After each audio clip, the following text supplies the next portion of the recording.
Good evening, everyone. I'd like to call this meeting to order, please. Karina, can you read the land acknowledgement, please? As the land sleeps silently in winter, this school and the Ottawa Catholic School Board respectfully acknowledges that we are located on traditional Algonquin territory. We acknowledge the Algonquin people's longstanding relationship with this land, which remains unceded. We also pay respect to all Indigenous people in this region from all nations across Canada who call Ottawa home. Thank you. Father, can you lead us in prayer, please? In the name of the Father, and of the Son, and of the Holy Spirit. Amen. God of graciousness and love, I pause to become aware that you are present within and around me. Your loving grace fills me now and strengthens my soul to see what is good and true and beautiful and loving. Help me, I pray, to allow your powerful presence to fill me and increase my ability to see and hear you. Guide my every action today so that I might be earnest in my search for truth and fair in how I treat those around me. Let your grace fill me now. Amen. And we remember in our prayers the following persons who have passed away. Ryan Lee, a grade 8 student at St. Mark High School. Keith Green, father of Tana Green Delaney, educational assistant at St. Rose of Lima School. Franco Pasqua, father of Maurizio Pasqua, teacher at Dr. F.J. McDonald School. Emilio D'Angelo, father of Mirella Vena, reading intervention itinerant, student success, elementary department. Eternal rest grant unto them, O Lord, and let perpetual light shine upon them. May they rest in peace. Amen. In the name of the Father, and of the Son, and of the Holy Spirit. Amen. Please stand for O Canada.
Good evening, everyone.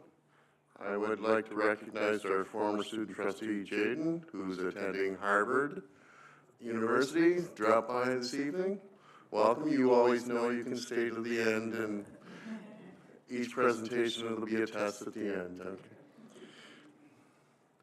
Welcome and welcome back, and nice to see you again. We have no delegations. Can I have a mover for the approval of the agenda, please? Trustee Whitted and Trustee Phelan. That the agenda for the regular board meeting of January 14th, 2025 be approved as presented. All in favor? Opposed? Carried.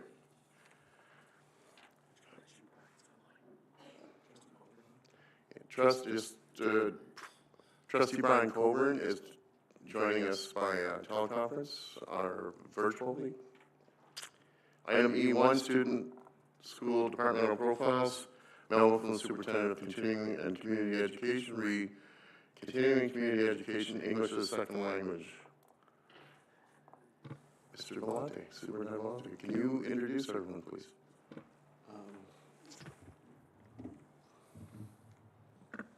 Good evening, Mr. Chair. It's certainly a pleasure to be here this evening with Principals Gauthier and Hicks, one of our multicultural liaison officers, Janet Torres, and student from Lethbridge Pearson High School, Sebastian Barrios. Mr. Chair, the OCSB is fortunate to have community partners which support us in many facets of the organization, and the Ottawa Community Immigration Services Organization is one of those partners. I will ask Principal Gauthier to begin this evening's presentation, which will highlight the benefits that we receive mutually from this liaison and partnership.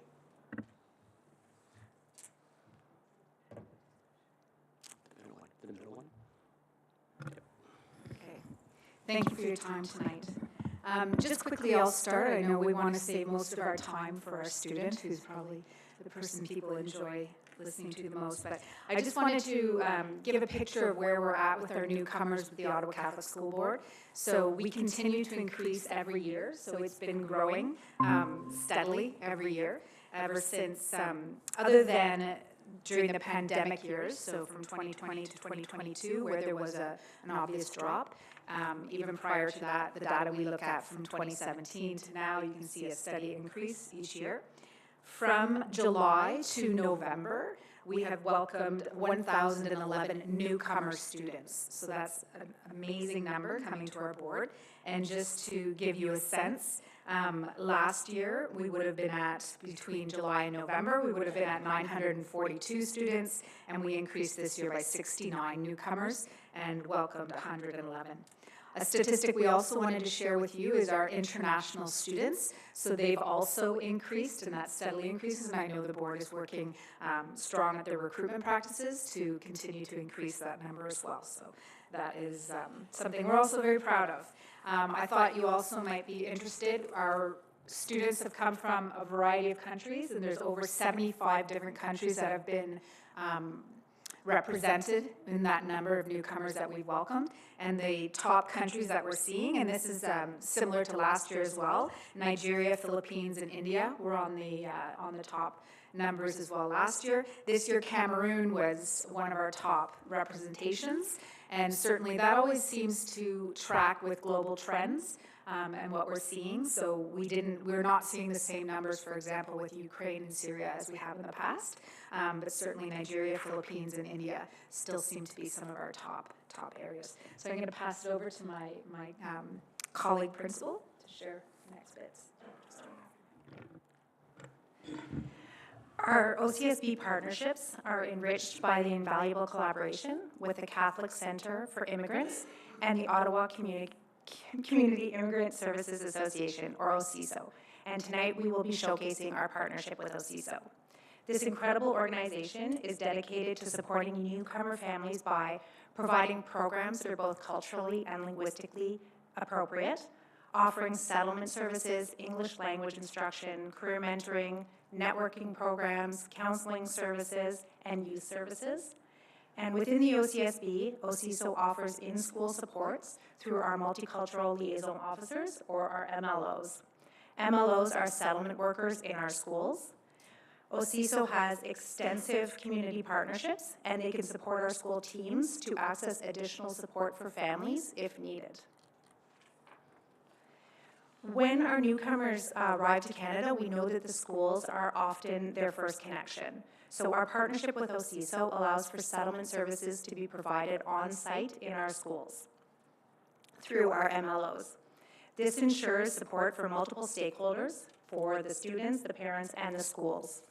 The shared goal of this partnership is to ensure a smoother transition to school and intercultural awareness for all stakeholders. Our MLOs support newcomer families in a variety of ways. So for example, they can explain the Ontario school system.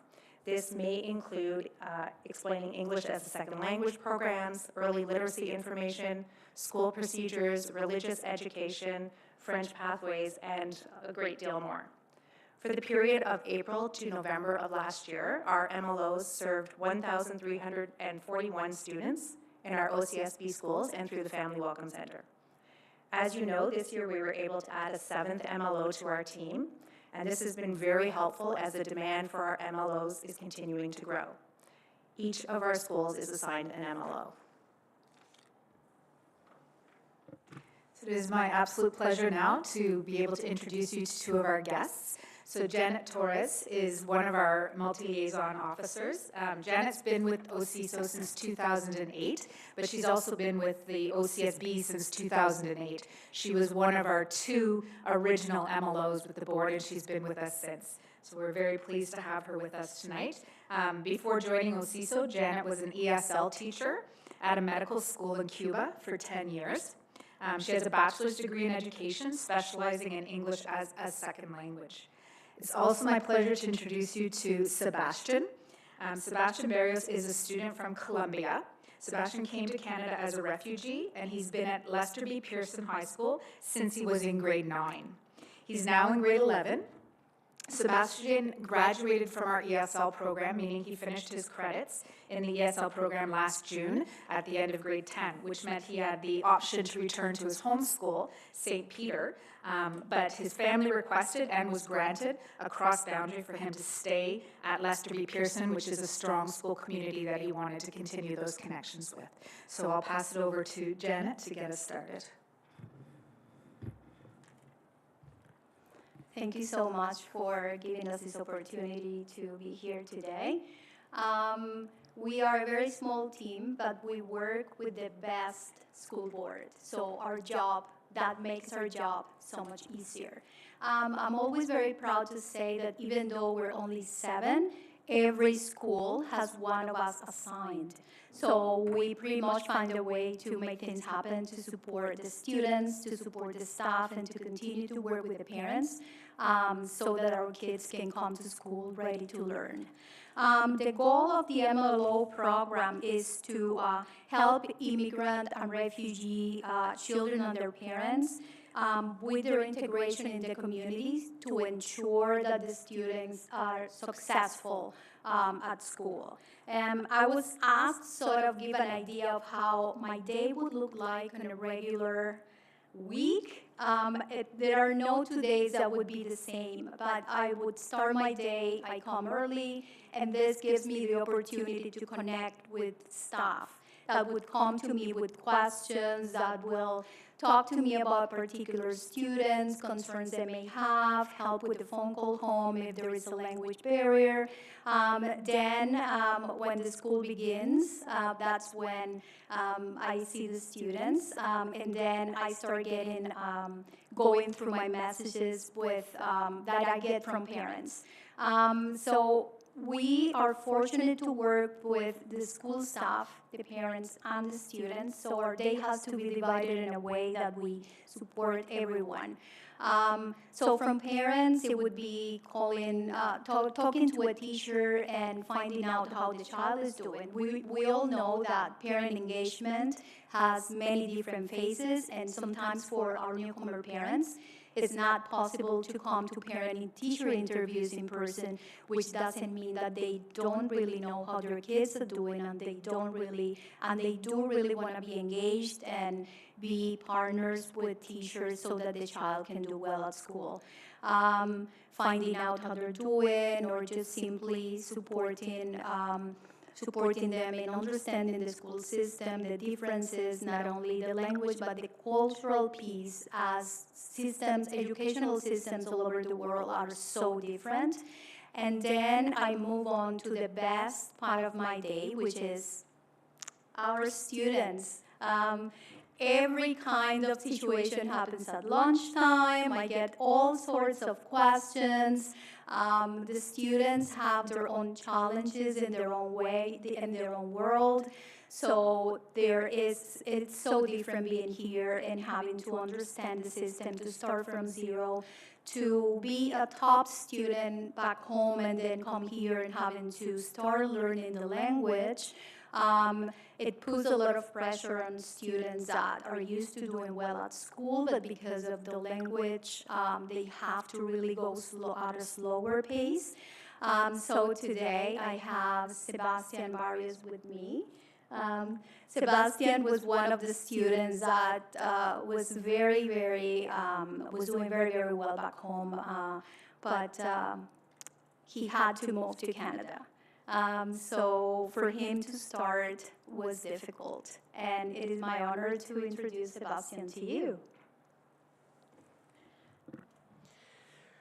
Hi, my name is Sebastian. As Janice said, every start is difficult, and when I start learning English from zero, it was difficult to me in many ways, but for every student too is difficult, obviously. But when I started talking with Janet, I came to my first day of school, and someone told me that there's someone that speaks Spanish on the school. I went, and I met Janet. Janet told me how to go to my classes, how to speak with the teacher, what I should do on the first day of school, etc. On the first, well, okay, so when I came to Ottawa, the transportation was one of my biggest struggles because I was far from school. I live in Orleans, and my school is like 45 minutes from my home. And in Colombia, the transportation is very different from here. In Colombia, we didn't have apps or um, apps, yeah, for this bus. So the bus was really like, if you see a bus, you just put your hand over the street and the bus will stop and you will go onto the bus. So there is no app to know where the bus is coming and where it's going to. And I was coming late to school and my mom because the insecurity of Colombia on the buses that you could be in danger on a bus, on whatever bus from Colombia. So my mom was going with me with that insecurity because she didn't think it was safe for a kid to go alone to school on a bus. So I told Janet that I told about yeah, I was getting late because the buses, I didn't know where I should go, where I should stop, where I should pay, if I need to pay, if I have a Presto, if I need a Presto, how to apply to that. I was paying coins for go to school, and I asked Janet, and she told me how, when, where, and many things about the weather. The weather of Canada is different than my country. It's really the biggest change of my life. When it comes to winter, in my country, I live in Barranquilla. Barranquilla is a 35-degree city. Like, it's always sunny, it's hot. So when it comes to winter, I was, oh my God, every time cloudy, without sun. I didn't saw the sun like in 2 weeks. So I was and I was like sad, and my grades go down because of that. I wasn't motivated really. And my mom noticed that, and she talked to Janet, and Janet talked to me and told me how to manage this weather, how is the adaptation to this weather because she passed that too when she comes to Canada. So yeah, many things really. I can talk 1 hour about how Janet helped me in my adaptation to the country, but it was really nice to me pass the ESL program and all that. So, Mr. Chair, I think you can appreciate the key role that OCSO plays, our MLOs, and the next slide does have some next steps and considerations. I think they're self-explanatory. So if you have any questions for anybody on our panel or for Sebastian Barrios, we'd be welcome to entertain them. Thank you, Mr. Chair. I will agree with you, Sebastian. Winter is an event here, and I was born in Winnipeg. It's actually called Winterpeg. So, questions or comments? Trustee Luca T-Sparks. Through you, Mr. Chair. Thank you for the really interesting presentation and the great work being done. Sebastian, I'm also an immigrant to Canada, relatively recent, 2017. So you were describing all the different things and the things that are different from Colombia, the bus, the weather, all this kind of stuff. And then, you did really well as a student in Colombia, and then you came here, a new language, et cetera. What did you do to keep motivated? I'm sure you had days where you were like, felt down, or maybe weren't satisfied with the move, et cetera. Like, what did you do to kind of motivate yourself? And maybe second part of the question, what are your kind of plans for the future? Do you have some kind of career in mind already? So I motivate myself. I set a goal for me. So my goal was to pass all my class on 75 up, because I think it was like a goal like I could reach in that time. And because of the same thing that my goal is to go to university, a business school, really. And for that you need good grades. Also, I want to make the soccer team. And on that time, my coach, I was on the soccer team on that time, but I asked a coach that was doing a soccer development program for the school. And he saw my grades. Oh, and it was the worst time because my grades was on the lowest possible. So, and he told me, I need you to up your grades to come to the development program. And that was really my motivation and the goal to go to a university. And sorry, what was the second question? I think you answered both of them. So the motivation and the career. Oh yeah, yeah. So Yeah. my career, I want to study accounting or finance. I'm going to that sector, really, marketing or something with business. I really like the management, the management of money. So yeah, like I want to study that industry. Really.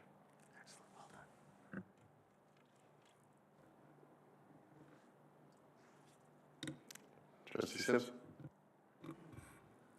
Sebastian, if you were going to give another newcomer some advice, someone who came to Lester B, they were new, what kind of advice would you give them now that you're on the other side of your ESL program and they're just beginning? So my first advice will be, first, it's normal to feel dismotivated. It's something normal. It's not weird, because it come to when I come like a newcomer, like I was forced to come. I didn't want to come. My mom forced me to come here, and sometimes kids come with the feeling of, oh, I miss my country, I miss my friends, I miss my family that is on the other country.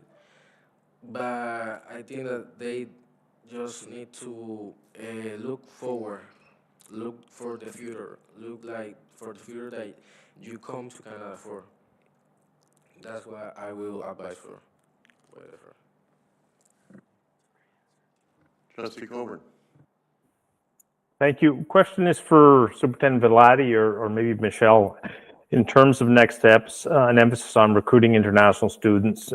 We've seen in the press what's gone on with post-secondary institutions with their ability to recruit international students and the impact that that's had on literally their bottom lines. I know it's not something here that probably is of concern, but maybe you can just talk to the recruitment as to whether you think any of the changes that have been made at either the federal or provincial level will impact that.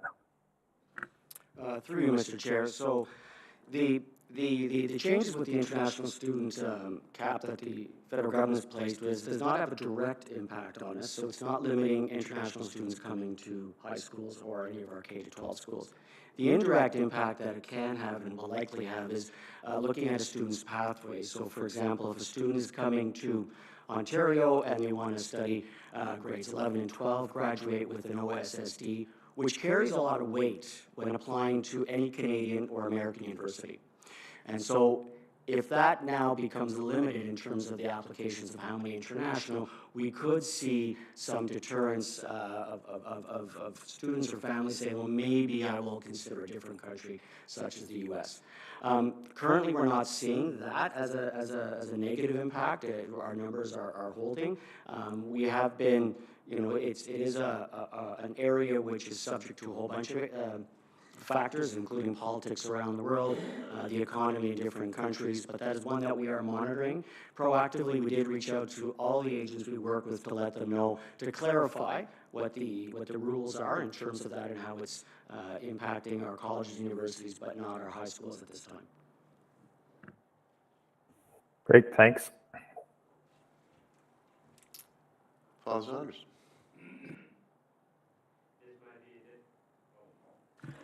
This might be a difficult question, Sebastian, but what was the most pleasant experience in ESL besides meeting the principal? The most exciting, I think it was like learn English with the people learn English with the people on the same level of English as you. You know what I mean? I mean, like, I didn't have like a fluent speak in English. My accent is very like you can tell when I talk in English. My accent is very present, and I couldn't talk with native English speakers. So in ESL, when you have people with the same accent with you or with the same level of English as you can talk with them with the same level. Like, for example, I got a friend on my ESL English class when I was on ESL that he was from Ukraine. And he has the same problem as me, like his accent, he was very present, and the people didn't understand him well. But we sit together, and with the computer, or with the translate, or with image, we can communicate what we want to talk about. So, for example, I was talking with him about the food of Colombia, and I tried to say like fries, and that time I wasn't. My accent was very bad to know what I was talking about, and I take the Chromebook, I show him what I was talking about, and he said, "Oh yeah, fries are so good." So yeah, that type of relationship between the students in ESL is very strong. I'm friends with him already. Like, I keep talking with him, and now we can talk English fluently without using a Chromebook or a computer or technology. Trustee Owen. Through you, Mr. Chair, you know what, I think a few other trustees have taken all the questions tonight, because we're jotting those down as we're going along, and Trustee Luca, you took mine directly, so that was great. But maybe just first and foremost, just want to say thank you for choosing to study here. I think at the end of the day, you picked a great institution to learn from, for sure, and we're all quite proud of the organization that we work for. But thank you for continuing your studies and for finishing your ESL credits in a great amount of time. I was going to ask a question on technology, but it sounds like you've already moved into that. But how did you find the adaptation of coming from Colombia, using technology in Colombia, and then coming here? Perhaps we use other tools, other mechanisms for communication.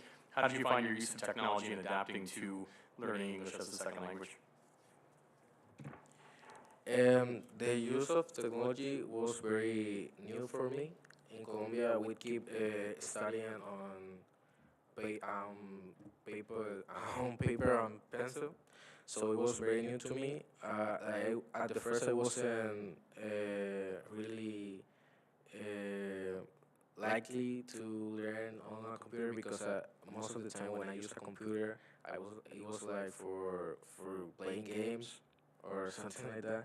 So the use of a computer for studying, for doing homeworks, it was weird to me. But I adapt very fast, because the program of ESL have very nice homework sheets. I think.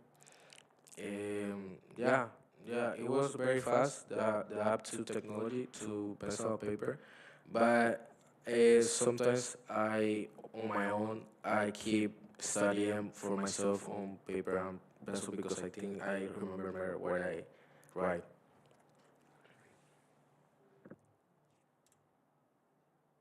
Trustee Whitted. Thank you, Mr. Chair. Through you, just to build on the question that Trustee Coburn had asked, and this is for Superintendent Bellotti. So with the government's announcement, sort of for lack of better words, turn down the tap on immigration a little bit and prioritize economic immigration to fill the gaps in the Canadian workforce, we see maybe the next government doing a further round of that. Have we done sort of a review of our resources and what that might look like in the next couple of years, and where we might need to adjust and pivot? And have we seen our community partners talking about how they might be adjusting some of their resources and service offerings as the immigration landscape shifts in Canada? Through you, Mr. Chair, so we've had we have been gathering information specific to that. So in terms of the first part of the question around our resources and doing an analysis of what we need. So currently, I would like to begin by saying we do review our staffing and our resources on an annual basis. I think that's the appropriate thing to do, because we have to look at what our population of newcomers and ESL students is like, and then create our plan and program around that. In terms of moving forward, though, and what the amount of resources we might require will depend on the number of students requiring support in the ESL area. When we've worked with our community partners and we've done a bit of analysis through them, while the federal government has decreased the number of for overall immigration to Canada, it's obviously going to have a different impact for different pockets of the country. And typically, the trend has been that newcomers do go to larger cities. Currently, the prediction is from a variety of partners that Ottawa will not see a soft landing, that is probably going to stay the same. They don't anticipate a decrease. The decrease will probably, our analysis is showing us that the decrease will take place in larger cities in Ottawa, which have more expensive housing than we do and more higher cost of living. So that's our current information that we have. We have obviously reached out to our government partners to determine if they have analysis on some of that information as well. However, that being said, we're going to have to continue monitoring those numbers to determine if that is the case. If our numbers increase, then we would try to adjust our resources and staffing accordingly. And if it plateaus, we would obviously do the same. If it decreases our numbers, then we would adjust accordingly there as well.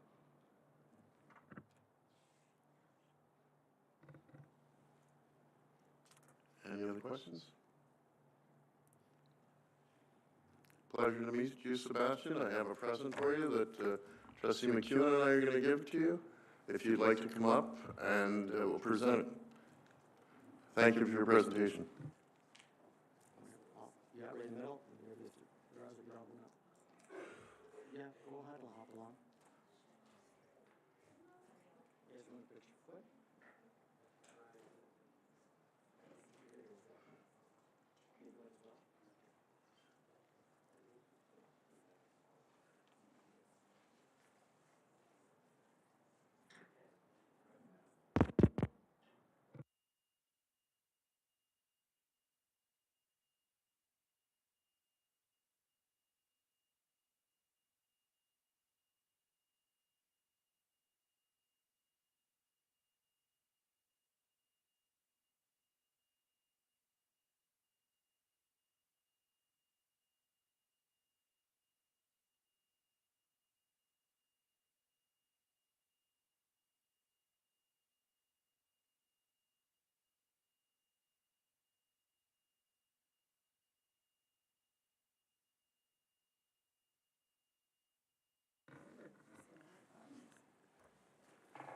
Trustee McEwen, would you like to move the motion?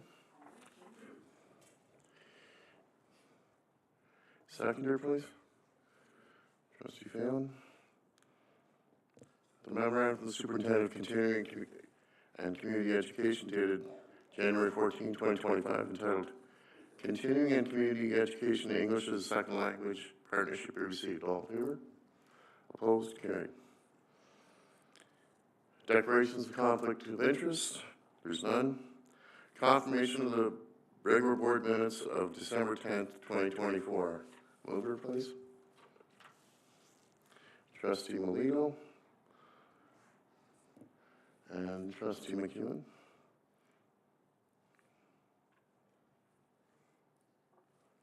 That the minutes of the regular board meeting of December 10th, 2024 be adopted as presented. All in favor? Opposed? Carried. There's no unfinished business from previous meetings. Item I, presentation consideration of committee reports and student trustee reports. There's nothing to report from the committee of the whole. Item 2, memo from Trustee Joanne McEwen, President of the Ottawa Student Transportation Authority. Trustee McEwen. These minutes are for receipt, and I'm happy to move the motion, Mr. Chair. Thank you.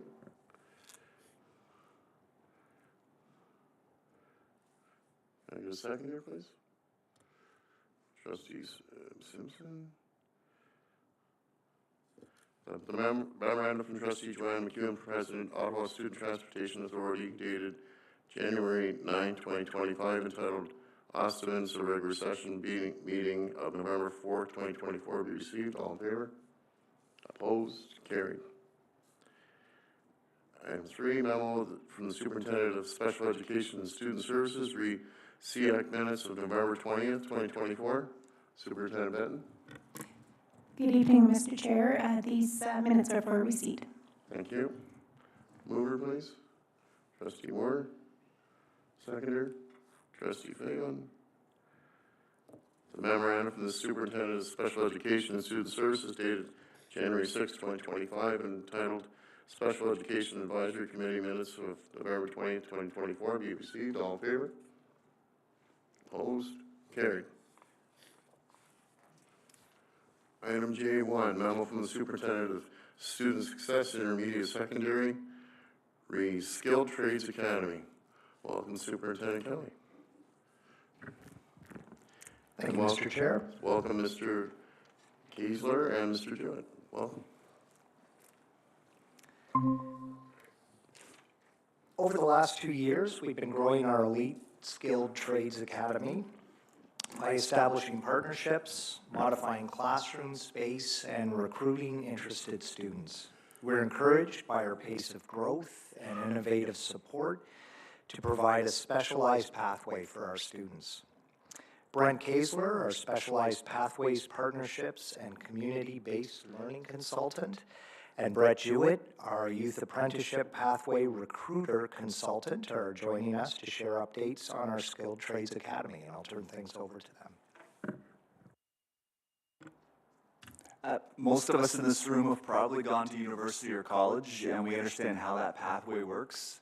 There are probably not many of us in this room, though, that have gone and navigated the skilled trades pathway. Not enough is known in Ontario about how this pathway can effectively work. Historically, for people going into the skilled trades, many of them will graduate high school, find their own job, and then if they decide they want to earn more money, they will need to find a Red Seal journey person to sign an agreement with them. That person will be their sponsor, and they will become the apprentice. Every trade is a little different, but generally the apprentice will need approximately 1,000 hours in order to apply to go to Algonquin College and to get their level 1. What is level 1? Thank you for asking. Level 1 is essentially what a first-year university or college would be to many high school students. It is an 8-week program where students would attend a training facility, possibly Algonquin, learn about their trade, and write a test at the end.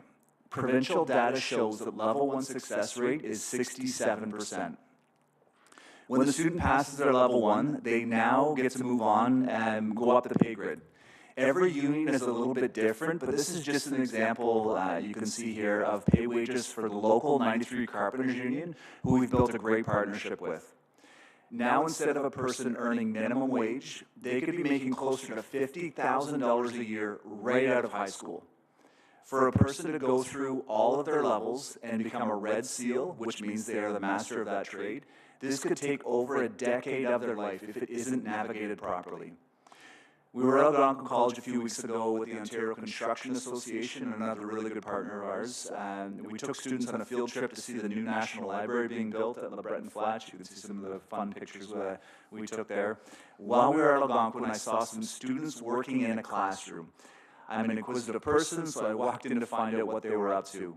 These people were in their late 20s, early 30s, and they were currently working on getting their level 1 for plumbing.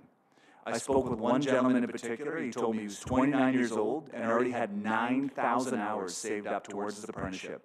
That means he could get his level 1, level 2, level 3, and Red Seal all in a row.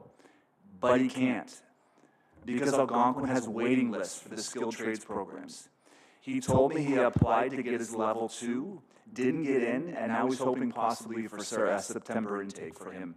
This is an individual that is 11 years out of high school, finally trying to get on the pay grade to earn some good money in the skilled trades.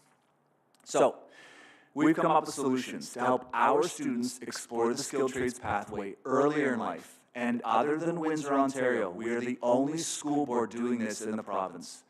Our primary goal is to find the students that are dedicated and passionate towards this pathway and get them their level 1 before they're done high school. Our second goal is to get them as many apprenticeship hours as possible. That way, at the very least, they can graduate high school and have a head start in maneuvering this pathway on their own after high school. So how are we going to accomplish this? So our goal is to, one, simplify the apprenticeship journey for students and have a one-stop shop for answers for schools and teachers across our board. We want students not only to earn their high school credits, but we want to give them as much as they can to give them advantage of other students in our province also vying for these lucrative jobs. Through OYAP, the Ontario Youth Apprenticeship Program, we're able to give students a heads up, or a leg up. They're able to do an accelerated OYAP component. So that means that wait to do your level 1 is not something that OYAP students have to do. They can jump the line and take a level 1 seat as soon as one's available. The challenge is there is little to no availability for those level 1 seats. So our goal is to secure those seats. We want them to have industry job experience to pad their resumes, and we can support them. We can support students on a differentiated pathway, not only with our existing supports in the schools, but through our level 1 programming at Algonquin, we have access to the dual credit support teacher as well as access to the Algonquin Center for Accessible Learning Supports. So we're able to support whoever is interested in taking this pathway. So how are we going to do this? So two-step approach. One, as I mentioned, is to secure those level 1 seats, which are a near impossibility to get for high school students. So we've been able to build a relationship with the Ministry of Labor, who controls those seats, and convince them that our model will be a successful model. Again, based off what started in Windsor, we've tailored it to match what the needs of our board are. We've established a long list of partners who are willing to support this. We've created those partnerships to, one, enhance our facilities, which are now at industry standard or exceed industry standards. So they're very willing to jump on board with our model. We've also committed to recruiting the right students for this. So as Brett mentioned, the 63% success rate is not something that we feel is acceptable. We want to make sure our students are succeeding in level 1. Step 2 is building the required supports for those students to be successful in this. So one is the intimidating setting. Instead of sending 1 or 2 high school students into a classroom of adult tradespeople, we are bringing the instructors to a high school setting. The students are using the equipment they've been training with in the facilities they're comfortable with the educators that have been supporting them all along the way. Also, we're adding extended supports. We hire tutors who will teach them to the test. We're teaching them test in their classroom, so they're ready to pass level 1 as soon as they set foot in a level 1 class. Our other main goal is to reduce the stigma to attract more students. So there is still a stigma about going into the trades. So we're talking to everyone we can. We're at all the schools, at all the parent meetings we get invited to talk about the advantages of going into the trades and that it's not a third pathway separate from college and university. It was an equal to pathway to the other two.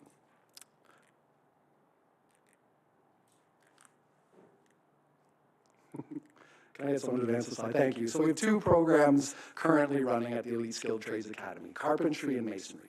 Carpentry is a 2-year program. Students in grade 11 enter second semester and are immediately registered with Local 93 Carpenters Union and are starting to earn their hours immediately. In grade 12, they're an all-day co-op, and we pull them off of their industry job sites to do their level 1 training for 8 weeks in our facilities. So I'm very proud to say we had 2 students who were able to get level 1 seats early through another program and were successful and are now out in industry over the summer. And we had our 13 other students just passed their level 1 class through the Elite Skilled Trades Academy at St. Paul. So once they finish their second semester and graduate high school, they'll also all be heading out into industry. So we have a model that is much more successful than the 63% pass rate. We're closer to 85% in our program, so very proud of that. Masonry is the second program. So Masonry is a program for grade 12s, 1 semester program. Students are in an all-day co-op for 8 weeks. If they're successful in their level 1, they're immediately sent out into industry. So a number of our graduates last year went to work on the center block of Parliament right away. So very prideful for them and for us to be rebuilding that historic structure. And they're all given paid placements as well. So we were given 10 level 1 seats in our first year, and 8 students were successful in that. And this year, because of the success of that, they've offered us 15 seats, and we've got a full cohort waiting in September. Finally, we've got a couple of things I want to highlight is the partnerships. We've listed a number of the partners already, but the ones that are listed there that we haven't spoken about will be doing big things with us in the coming semester and the years ahead. So we look forward to sharing that news at the next time we present to you folks. So what is next? Imminently, St. Paul's is going to be made a satellite site of both Algonquin College and the Ontario Masonry Training Centre, and our board will be the first board granted training delivery agent status with the Ministry of Labour, which will help us secure more level 1 seats in the future. Potential next trades that we'll expand to based on student interest in our board is welding, extreme high demand, but that TDA status is held by St. Lawrence College, so it's going to be a challenge to bring that over here. We have hairstyling, heating, HVAC, and plumbing and electrical are the trades most in demand in our board now, so that's where we're looking to expand to next. Thank you, Mr. Chair. That concludes our presentation. Thank you very much. I would be very biased about this program as I'm a 42-year employee of Enbridge and licensed fitter 321 in propane and natural and pipeline.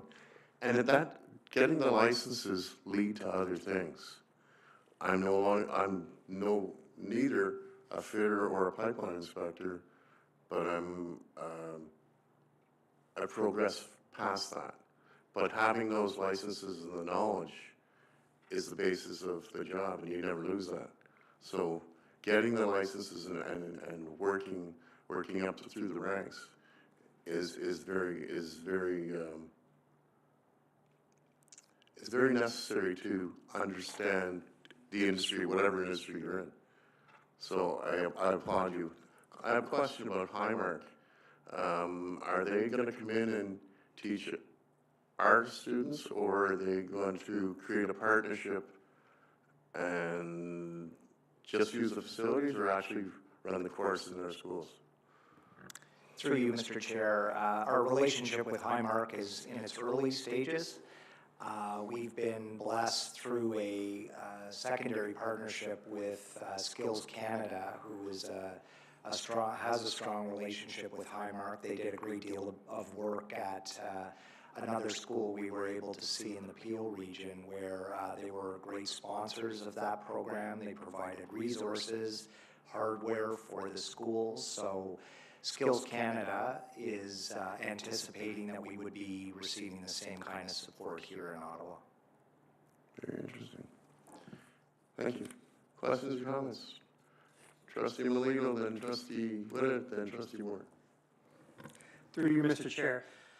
Thanks for the presentation. And for those who sort of look down on the trades, have them call a plumber at 2 in the morning, okay, and then pay him and walk away. It's just amazing what they're making nowadays. And I think I'm noticing more and more of my kids' friends getting into the trades, and which is awesome. And I think it's great what you're doing. But my one question that I'm just a bit confused about, you talk about these seats and access to these seats, but what are the roadblocks that you face? Through you, Mr. Chair. They don't want to give level 1 seats to students for a number of reasons. One, it's $4,500 for each seat, regardless of the trade. So it's a great expense as taxpayers that we're footing the bill, and because of the 63% success rate traditionally in the OYAP program, they're not getting bang for their buck with students, so that's why we've built the program with as many supports as we have to ensure our students are going to be successful and earn those seats, because you need to get over 60% in every module of level 1, your math, your theory, your safety, your rigging, et cetera, depending on the trade. If you get below 60% in any one of those modules, you don't receive your level 1. So there's a lot of support that we need to build in for students. And the other part is, because there is not the requirement to do the work hours before doing level 1, that's a deficit that these students may have if they don't have that co-op experience, and we're building that into the academy. But that life experience, that job experience, is all things that will help them succeed when they do level 1. So the ministry does not like to give those seats to students, and it also takes away a seat from an adult trades person. There's a limited amount. So by building this program and having it congregated classes of just high school students and us getting a TDA status, then we're not taking away from the main apprenticeship industry. We're enhancing it with a secondary program. So that's the point of all this. Trustee Mudd. Thank you, Mr. Chair. Through you, sort of a two-part question. Can you walk us through how these classes, these TDA status classes are funded? Are they solely funded through our board? Do we access capital through the ministry? Do we tap into, Skills Ontario, Invest Ottawa? Help us understand that. And the second part is, how are we exploring, what's the mechanism to explore new partnerships? Is it through groups like Invest Ottawa and Invest Ontario and different integrators like that? Through you, Mr. Chair, in terms of the funding, the school board has been very kind to our programs in terms of getting us the space, setting up that space for student use. We draw upon OYAP funding that all school boards get. So there isn't necessarily additional funding that we're receiving. We are consolidating funding from within the board and using that money in a unique way. So it isn't necessarily additional funding that we're getting for that. And in terms of partnerships, we're working on a daily basis to increase that. We have an event coming up, in February, where Skills Canada is working with us to invite partners to the table to see what we're up to in the Ottawa Catholic School Board, to invite their participation in the programming that we have. And I think we have over 50 partners at this point in time that are going to be joining us in a few weeks' time at St. Paul High School. So we're excited about that event. So it's that kind of outreach that we're working on a regular basis to ensure that we're seeing what's out there, and partners out there are seeing what's going on inside the board. Maybe just a quick supplemental, if I could. Maybe this is a stupid question, but would greater access to capital, either from the board or outside agencies, accelerate, the ability to sign some of these agreements, or is it just a matter of really spending the time in building the partnerships and getting it to the stage where funding is even remotely an option? Through you, Mr. We could do more to accelerate it. Through you, Mr. Chair, and I certainly appreciate that support. We're happy with the level of funding that we're getting from within. I think we're realizing that there's some great opportunity with these partners to capitalize on some appropriate sponsorship, work with them to grow the program. We're doing this slowly. We don't want to go too quickly in terms of not having full control over what this is. So I like the pace that we're taking with this, but we're certainly pushing as we move this along, and I think the work with the partners is going to help with that. Trustee Moore? Thank you. Through you, Mr. Chair.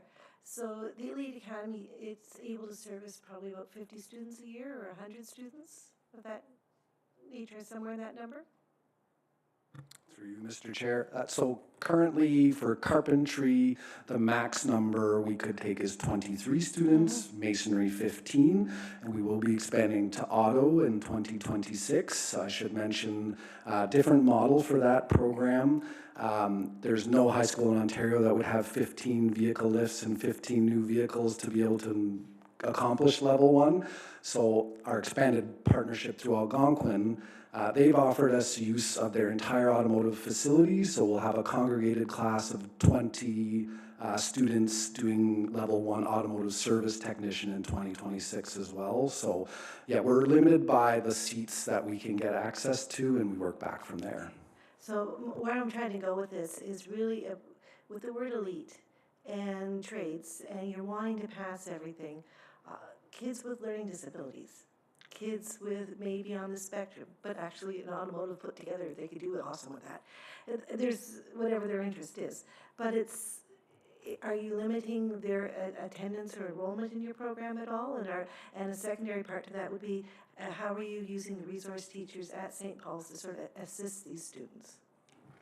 Through you, Mr. Chair. We do not base our enrollment on any of those factors. All students are considered equal. If they have an IEP, then absolutely those supports are met. One limiting factor is the supports that Algonquin is able to provide during the actual level 1 programming.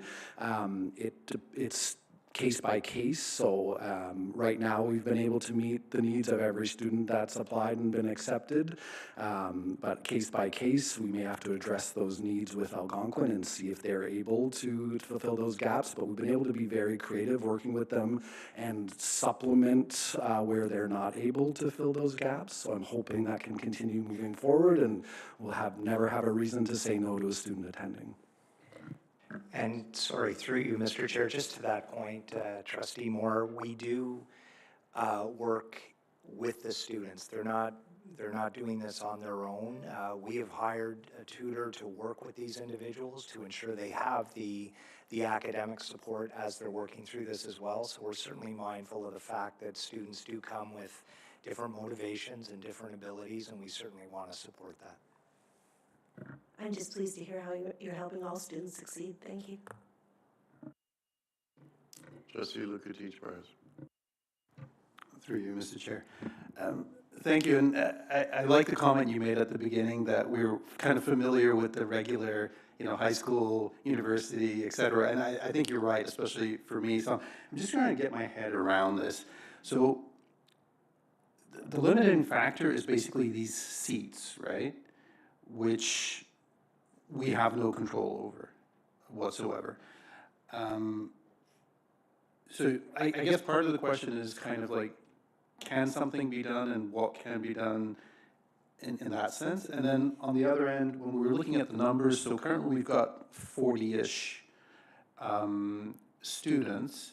So is the demand much higher, but we're limited because of these seats? Or is the demand kind of pretty much in line with, the seats, et cetera, so we're kind of okay with that for now? Because it does, and then I guess, sorry, a lot of questions, I guess, again, just to understand.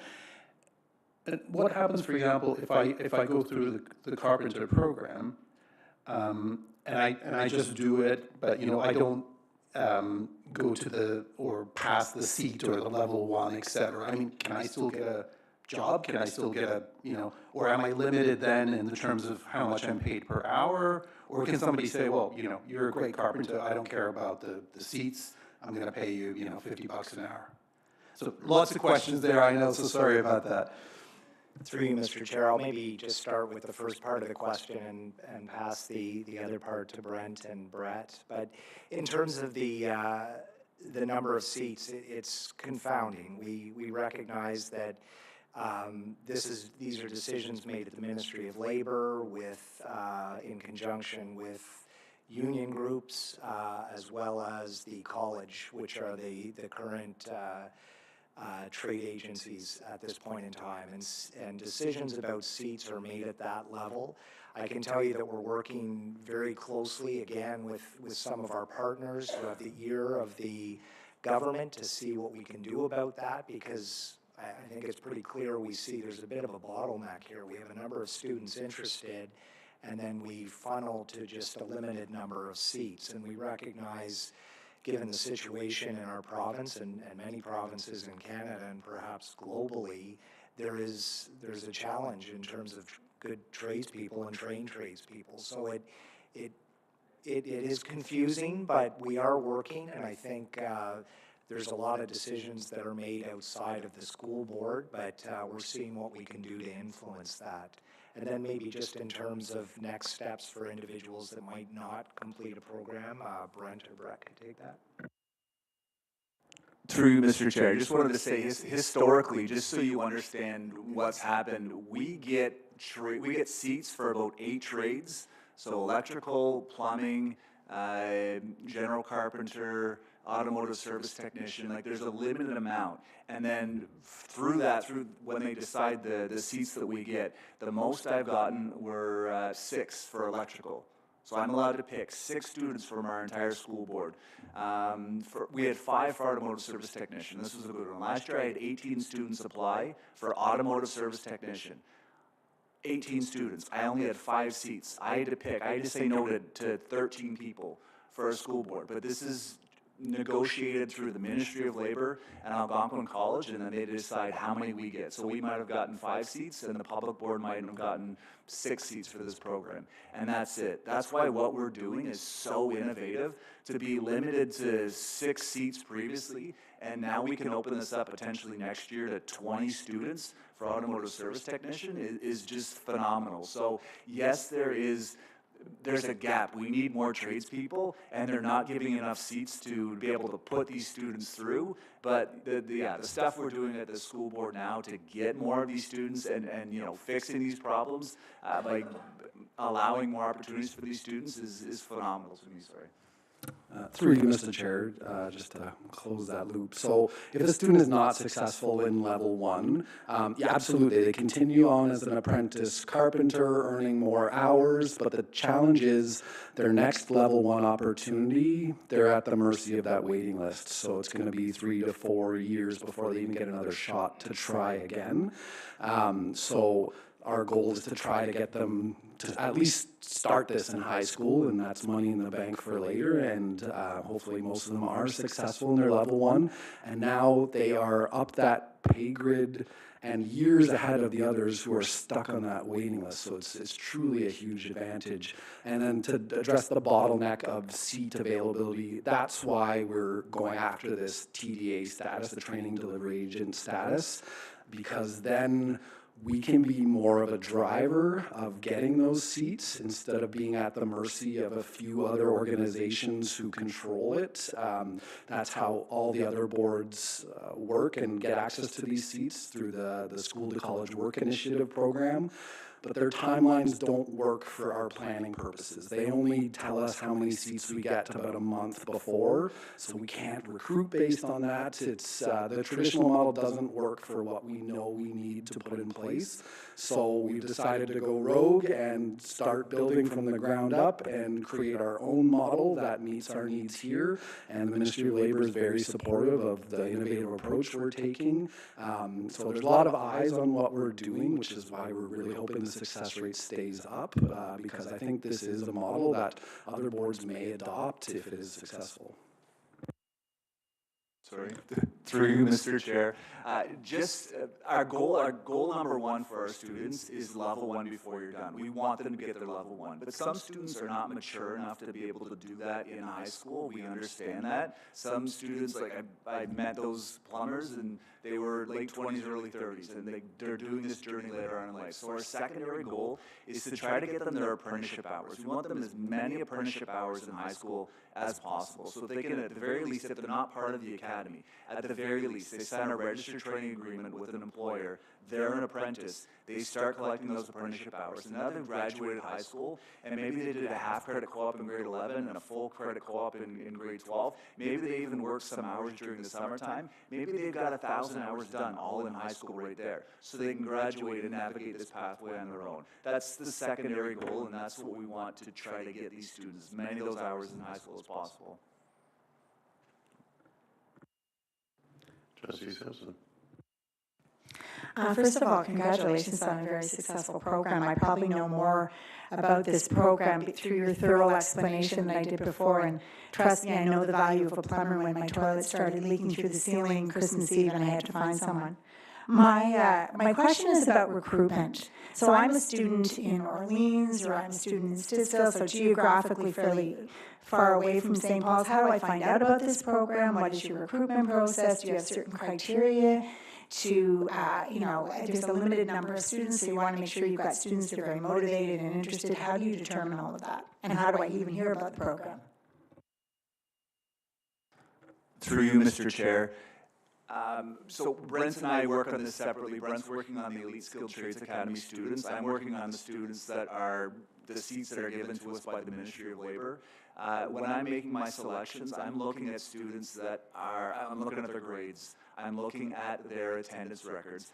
I need to ensure that these are students that are showing up to class on time, because I can't pick. I told you before, I had 18 students apply for automotive service technician. I was given 5 seats.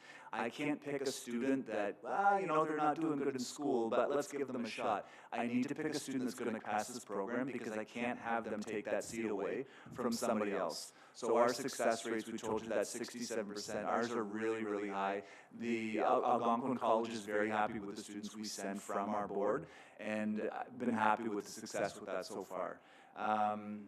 In terms of, I also speak to teachers. If you're a student in a class, me looking at your grades and your attendance isn't necessarily going to tell the whole story. So I want to find out from the teacher a lot of the times more about the student. Tell me, they missed 2 weeks of school, what's going on? And then maybe there was something happening at home, and we can look past that and learn more about the student.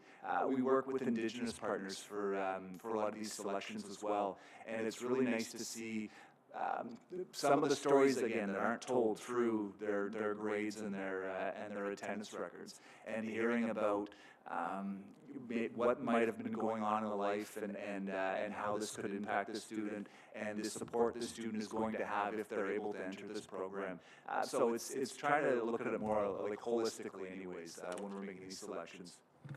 And through you, Mr. Chair, and the recruitment efforts, so we go to every school each semester. We let the schools, we recommend who we would like to talk to, but it's up to the schools to decide who we're presenting to. So in some schools, it's every career class, and that's a great model, targeting the grade 10s. In some schools, it's all of the construction classes. So it really depends school to school, but we are at every school every semester. As much as they will welcome us in, we will be there. And then again, as I mentioned, parent nights as well. We go to as many as we get invited to, and we encourage principals at the principal meeting to invite us to everything they have. And now I think we've been invited everywhere. So yes, we're out and about all the time. That's typically how we spend our days, is talking to the students and the teachers. Trustee Phil? Through you, Mr. Chair, my question is more wrapped around communications as well, so that was a great ask in order to understand how, this is effectively messaging is being delivered to our students and staff and how to roll this program out. My son is a graduate of the OCSB, graduated last year from Sacred Heart. He's continuing post-secondary education in a trades program, so I couldn't be more proud of him. And the bias and the discussions that we've had over the years on certain, individuals attending university or college versus trade school, I don't know, I think that's kind of going away, which is really, really nice to hear, and the fact that you gentlemen are here tonight representing is a huge attribute to the program, so thanks for everything that you do in order to keep that going forward.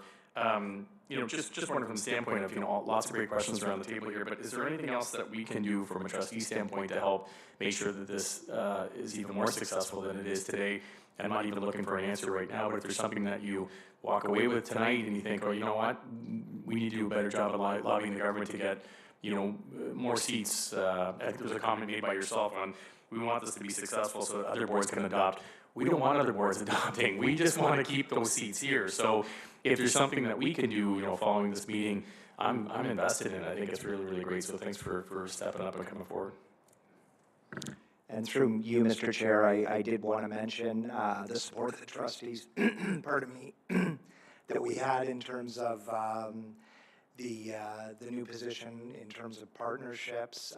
That's been a great addition to the program, so we certainly appreciate that. And again, the continued funding that we're receiving is working in our advantage, so we appreciate it.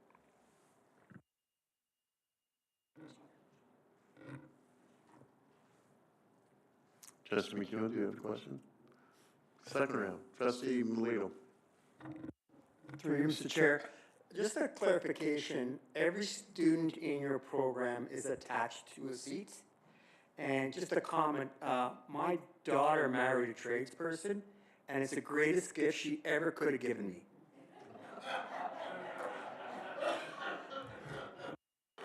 Through you, Mr. Chair, yes, confirming every student in the program is guaranteed a shot at level 1.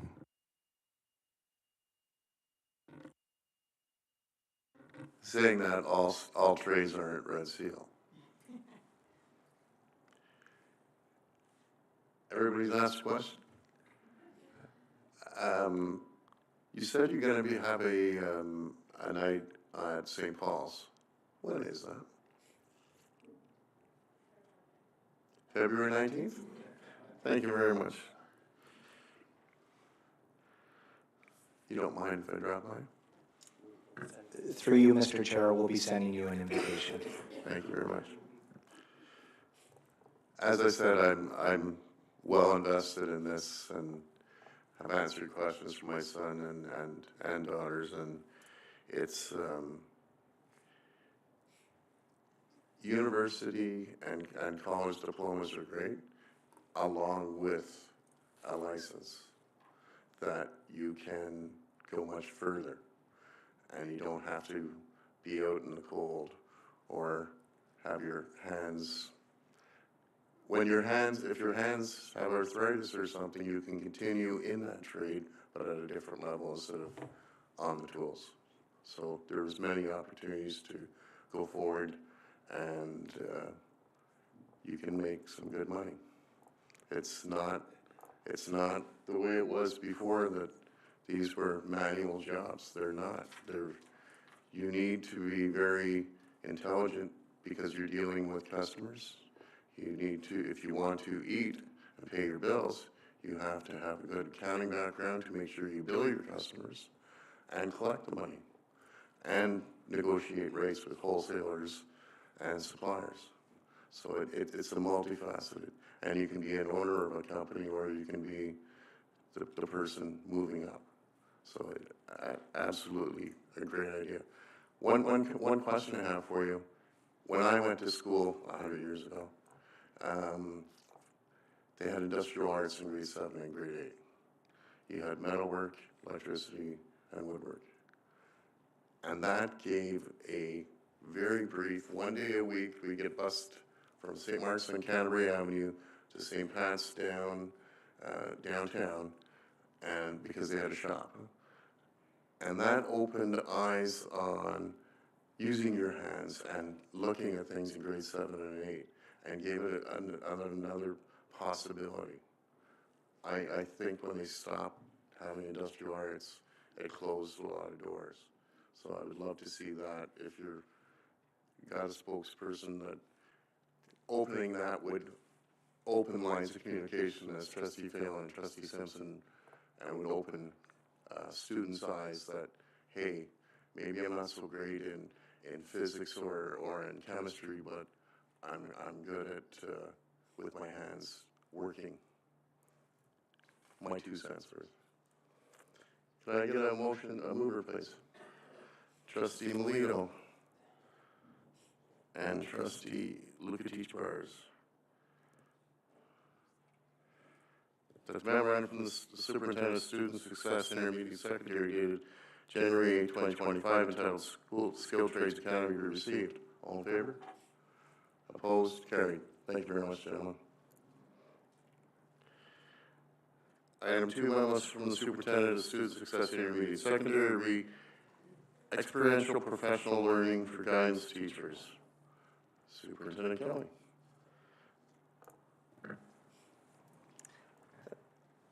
Thank you, Mr. Chair. Welcome, ladies. In supporting alternate pathways for students, the Ministry of Education has implemented specific professional learning for our guidance counselors.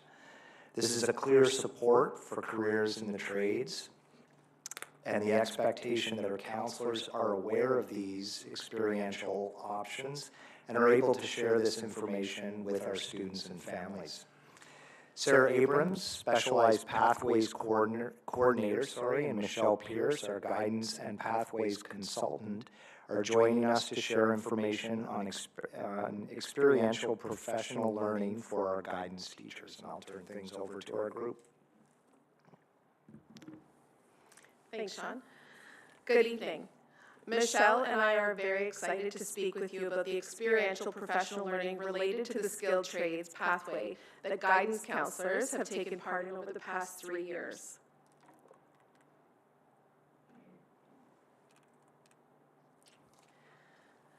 As you can tell from Brett and Brent's presentation, we are working very hard to promote the skilled trades as a first choice pathway to students, parents, and educators. The Ministry of Education recognizes the need to equip counselors with first-hand knowledge of this pathway and empower them to guide students more effectively towards rewarding careers in the trades. To this end, they have provided funding for 3 years of experiential professional learning for teacher counselors to develop an enhanced understanding of the skilled trades and apprenticeship pathway and the benefits of skilled trades as a career. We are at a crossroads. Canada is facing a critical shortage of skilled trades workers. Statistics Canada predicts a massive wave of retirements in the coming years, which has already started, in fact, with not enough young people entering the trades to fill the gap. This funding has been key in helping to equip educators with the knowledge and tools to effectively guide students toward these challenging and rewarding careers.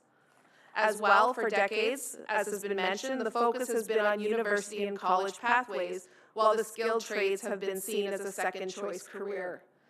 This has contributed to the growing shortage. This learning for guidance counselors is part of the solution. By giving guidance counselors the opportunity to learn more about this pathway, they can share their knowledge with the students, parents, and educators they speak with every day.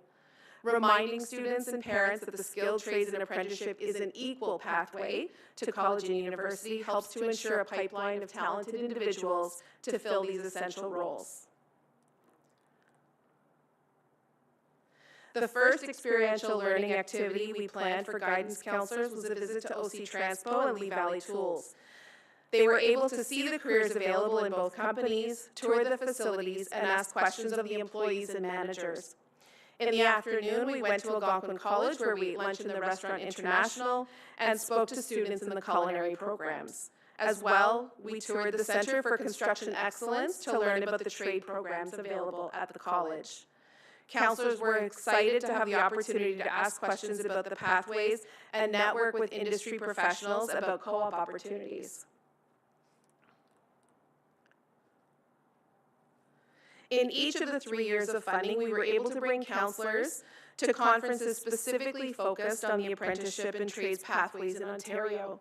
Both Skills Ontario and the Ontario Council for Technology Education, OCTE, hosted conferences geared to guidance counselors, allowing them to network with various trade unions, employers, other school boards, and students who were already in the apprenticeship pathway. The ability to participate in these conferences was invaluable to the OCSB educators who attended and gave them the confidence to promote this pathway to others. Over 3 years, approximately 45 counselors have had the opportunity to attend one of these conferences. Thanks, Sarah. This fall, we prioritized building partnerships with the union training centers to deepen our understanding of some specific skilled trades. LiUNA Local 527 invited a group of guidance counselors to learn about the construction craft worker trade here in Ottawa, the process to join the union, and how to begin as an apprentice in this trade.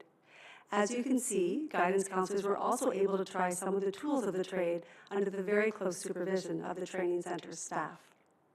Following the visit to LiUNA, St. Mark invited the LiUNA team back to talk about the skilled trades and provide hands-on scaffolding building and sidewalk making activities to their grade 10 students. Another group of guidance counselors explored the rod worker and structural iron worker trades within the Iron Workers Local 765. There were rod workers apprentices in training while we were there, so they took the opportunity to teach us how to properly tie rebar.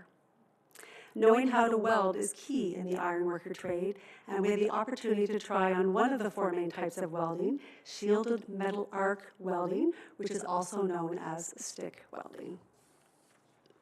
Looking ahead, we plan to bring more guidance counselors to the training center to learn about the introductory tryout or gladiator sessions, which are important steps in joining the rod and iron worker training here in Ottawa. To date, over 96 people have engaged in the 10 PD opportunities offered with the many guidance counselors participating in several of these activities. The feedback we've gathered so far for our ministry reporting demonstrates that these experiential learning opportunities are valuable and improve guidance counselors' abilities to share opportunities, processes, and pathways to the skilled trades with both parents and students. And all of the quotes are teacher feedback from these various sessions. Additionally, these funds were able to support guidance counselors with more resources. Each school was provided with a skilled trades promotion banner. There are a couple over here on the left, for ongoing apprenticeship pathway promotions within their schools. Many guidance counselors share with us the need for more content and language to better be able to speak with parents about the benefits of the skilled trades and the apprenticeship pathway. To address this, we purchased the Job Talk Supporter Series. This is a 90-minute video PD, which was developed specifically for guidance counselors and focuses on the apprenticeship process, education pathways, reducing stigma, and speaking with parents about the benefits of the skilled trades. And our next steps. Even though this is the last year of the ministry funding, we are continuing to seek out new partnerships that support the apprenticeship pathways. For instance, just before Christmas, we met with Smart Local 47, the Sheet Metal and Roofers Training Center, and are exploring future opportunities for collaboration. The skilled trades and apprenticeship pathway is complex. We need to continue to grow our knowledge to better educate students, parents, and educators about the 144 different skilled trades. Our goal is that both students and parents see the apprenticeship pathway as a first choice pathway on par with college and university pathways. So as you can tell, we are just getting started. Thank you. Thank you, Sharon. Michelle. Questions or comments? Trustee Ward. Thank you very much. Through you, Mr. Chair. So 3 years you've been working on this. I think I did go to one event a while ago, but it's interesting to see how it's changed and opened up. 30, 35 years ago, if you didn't have family in the trades, you couldn't get in the trades. You couldn't get the apprenticeship. And now where to go to find apprenticeships is really the interesting facet. And how it's less about stigma than it is about where do we go. And now we're using the schools to help us. So with the co-op, have you been able to track any numbers on any of these students who have been able to get apprenticeships from doing co-op?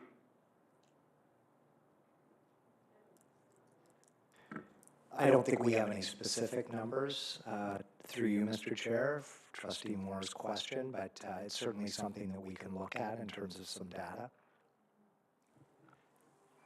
Just to add to that, through you, Mr. Chair, I know that Brett does have some data on students who are part of the OYEP program and how many students. There are two different types of OYEP students. There are participants and registrants.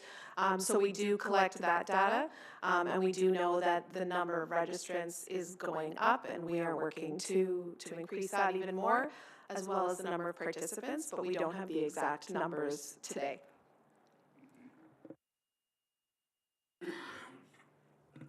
Trustee Simpson. I just want to congratulate you on this. This kind of piggybacks on what I was asking the last group, which was how are we getting the word out? And I think this shows a great effort, not only to just change the biases of parents, but to change the biases of guidance counselors and everyone who's involved in helping students create pathways for themselves. So I don't really have a question. I just want to congratulate you, and I hope that this can continue. It's disappointing to hear that it's the third year of a program and that it's going to be difficult to get funding to continue to do this. So hopefully internally we can still think of ways that we can mentor our guidance counselors to keep the momentum of this program going.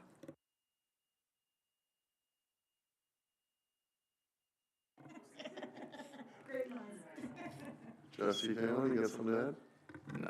Not really, Mr. Chair, but maybe I'll just throw something out there. But I just want to say thanks very much, and just echoing on your sentiments as well with our friends who presented before about communications and getting out there. I mean, I remember being in high school and going to see my guidance counselor and wondering what my future was going to bring, and of course, it took me down another path there with you many years ago. But looking back, now it's nice to see that you're out there, you're in the field, and the two examples that you shared about Lee Valley Tools and OC Transpo, I think that's great that people are getting out of their seats, they're getting into the workplace and finding out more about what's going on within your role. So just echo the sentiments of all of us. Thanks for presenting tonight and great information. Thank you. Trustee Malino. Through you, Mr. Chair, are the biases of parents still an issue, or are you seeing it softening? Through you, Mr. Chair, I think, to be honest, parents are the most difficult group of people to get the word out to. We just don't have as many opportunities to speak with parents as we do with students in the schools. But I definitely think that we are making inroads, and I think because of the skilled trade shortage, and it's been in the media quite a lot over the last few years, I think everybody in the public is starting to see that these are definitely skilled workers that we absolutely can't live without. So I think generally the perception is changing, and we're really trying to move that forward and encourage parents and students to consider this as a great opportunity.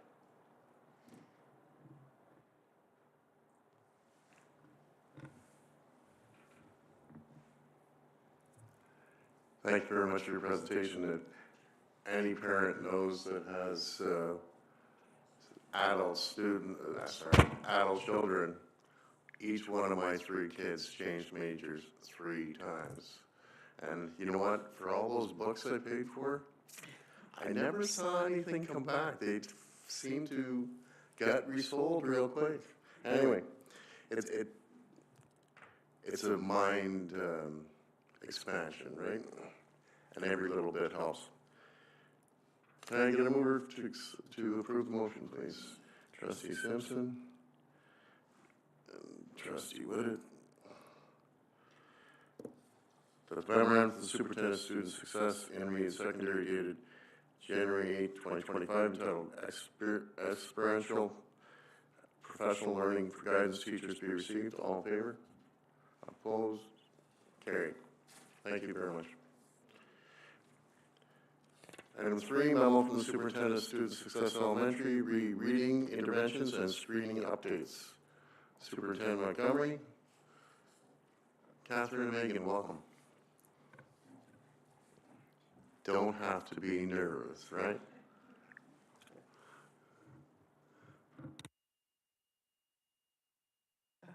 Good evening, everyone, and Happy New Year. As highlighted in the memo, one of the key recommendations from the Right to Read report by the Human Rights Commission is to ensure that all Year 2 kindergarten to grade 2 students are screened for reading using evidence-based resources. For the first time ever, under the Ministry's direction through PPM 168, all school boards are taking significant steps to implement this crucial initiative. This undertaking has been no small feat. Thanks to the dedication and hard work of our exceptional literacy team, our principals, and the collaborative, in the collaboration of various departments, we have successfully screened over 9,000 students, and by Thanksgiving. Through this process, we have analyzed the data, provided professional development for educators and administrators, and implemented targeted reading interventions based on our findings. I would like to acknowledge the leadership and organizational skills of the two individuals accompanying me here tonight. Catherine Wake, Coordinator of Elementary Student Success, who oversees our literacy initiatives, and Megan Ryan, our newly appointed Early Years Literacy Consultant, dedicated to supporting this vital work. We believe that the efforts that we are making will truly change lives, and I am excited for you to hear about the implementation and the next steps we are taking. Good evening, Mr. Chair and trustees. Thank you for having us here tonight. Prior to the release of PPM 168, the OCSB had already proactively implemented early reading screening initiatives. Recognizing the growing body of research on the science of reading and the recommendations of the right to read, our literacy team initiated staff training 2 years prior, emphasizing the critical importance of early identification and intervention for reading success. Therefore, when PPM 168 mandated early reading screening across the province, the OCSB was well positioned to integrate this requirement into its existing practices. This proactive approach facilitated a smooth transition, which helped reduce stress for staff. As part of the mandate, the ministry had pre-selected 3 screening tools that boards could choose to purchase. The OCSB wanted to be aligned with the majority of the province so that we could support each other in rolling out this mandate for the very first time. The screening tool selected by OCSB was Acadians Learning Online, or ALO. What further assisted our decision in choosing Acadians was that Acadians is a variation of DIBELS. Given our staff's prior experience with DIBELS, the implementation of ALO required minimal training on the assessment procedures. Instead, our efforts could be focused on familiarizing educators with the online system. In anticipation of the mandate, early reading screening, and the implementation of the ministry-selected screening tool, the OCSB provided professional development for all staff K-2 during the May PD Day. The board also conducted a pilot program with Acadians, engaging over 140 educators prior to the mandated screening in the fall. This approach aimed to mitigate potential anxieties and enhance educator comfort with the new system. The pilot program received excellent feedback. For example, Jeannie Wong, grade 2 teacher at Corpus Christi Catholic, shared, "Thank you so much for allowing me to be part of this pilot project. I feel supported and gained valuable experience before the official implementation of Acadians in September 2024. The next phase of meeting the mandate involved the development of a comprehensive screening plan that prioritized educator support while adhering to our union agreement of providing all educators K-2 with a half-day coverage for fall screening. To efficiently screen kindergarten students, a proposal was submitted to the executive team to modify the existing gradual entry model for kindergarten students. Upon receiving approval, the revised plan was successfully implemented, enabling the screening of over 2,700 kindergarten students on the very first day of school. As a literacy team, this was our Super Bowl. To facilitate this process, teams were provided an additional training session in the morning to further familiarize themselves with the screening tool. Throughout the day, literacy team members were available to provide real-time support through office hours, so we could address any technical issues or answer questions as arose in real time. Additionally, members of our team were deployed to larger schools and the 2 newly established schools, St. Gianna and St. Veronica, to offer on-site assistance to school teams that day. The successful implementation of this plan was a significant achievement for the board. The high volume of screening conducted on the first day of school exceeded expectations. This success is a testament to the dedication and professionalism of our school teams, particularly our kindergarten educators who embraced this new initiative. For grades 1 and 2, a collaborative team of literacy consultants and learning partners, reading intervention teachers, and itinerant staff from ESL and special education and student services provided coverage for educators across all elementary schools between September and October. Each school was assigned a screening day and a designated screening team. Additional team members were consistently on site to provide technical support, supplementary training, and ongoing encouragement. Additionally, any educator who was new to grade 1 or 2 or who may have missed that May PD training were invited to an in-person training session that first week of school. This initiative garnered positive feedback from schools regarding the level of support provided by and by utilizing departmental staff to cover classes during screening, as well as the creative way in which kindergarten students were screened, the board achieved significant cost savings. Thank you, Meg. After screening close to 9,000 students, we have a clear data set of student reading skills per class, grade, school, and system. This is the first time these specific skills have been looked at through an evidence-based screener in the province of Ontario. You can see at the bottom of this slide 2 student results. This is fresh data we pulled just for you as we just opened up the middle of year screening last week. These pictures highlight the 2 different data points of beginning and middle of year. The student on the top did not meet benchmark for both screenings. However, what we were able to track is the growth. This student has demonstrated well above typical progress in the 3 short months of instruction and is now on the right trajectory to close those gaps. The grade 1 student on the bottom picture did not meet benchmark in the fall, and in 3 months has already closed the gap and met the benchmark for those reading skills. Some strategies we put in place for those students who did not meet benchmark are reading intervention itinerant support, resource teachers with targeted support, small guided groups in addition to classroom instruction, continued 30-minute explicit and systematic daily phonics instruction, learning around effective progress monitoring strategies, professional development for staff on fidelity of program. We look forward to comparing our full data set and continuing to adapt and improve our instruction and intervention plans. What's important to note about the screening results is that the screener only looks at a few reading skills. Its purpose is to take a quick temperature check on our students so that we can monitor students early and provide differentiated interventions when necessary. It is not used to determine a child's grade. It is also not representative of the full curriculum. For example, writing and vocabulary are not looked at. It is also not like our EQAO because the screener is done right away at the beginning of the year before instruction, and the results are not publicly shared. There are also no exemptions for any of our students with this mandate. We were able to present to principals about the dashboard access they have for their school. Principals are able to take a look at grades, classes, and their individual students. Principals analyzed and used this data source to help create their student achievement plan goals, plan professional development for staff, and inform reading intervention placements for their students in programs such as Empower and Lexia. The picture on the screen is an example of what a principal could see for an entire grade level at their school. At a quick glance, school teams can see in this example that the majority of their grade 2s met benchmark. Meeting benchmark means that in the measures that were looked at for that grade and time of year, their composite score was above that threshold, i.e. the green and blue. If the student's composite score is below the threshold, they are indicated in the other 2 colors. Every grade and measure has different thresholds that change throughout the year. However, the complexity of the task remains constant to allow for proper data comparison. This is the perfect opportunity to now dig deeper into the data to figure out the specific reading skills to target for our students who did not meet benchmark.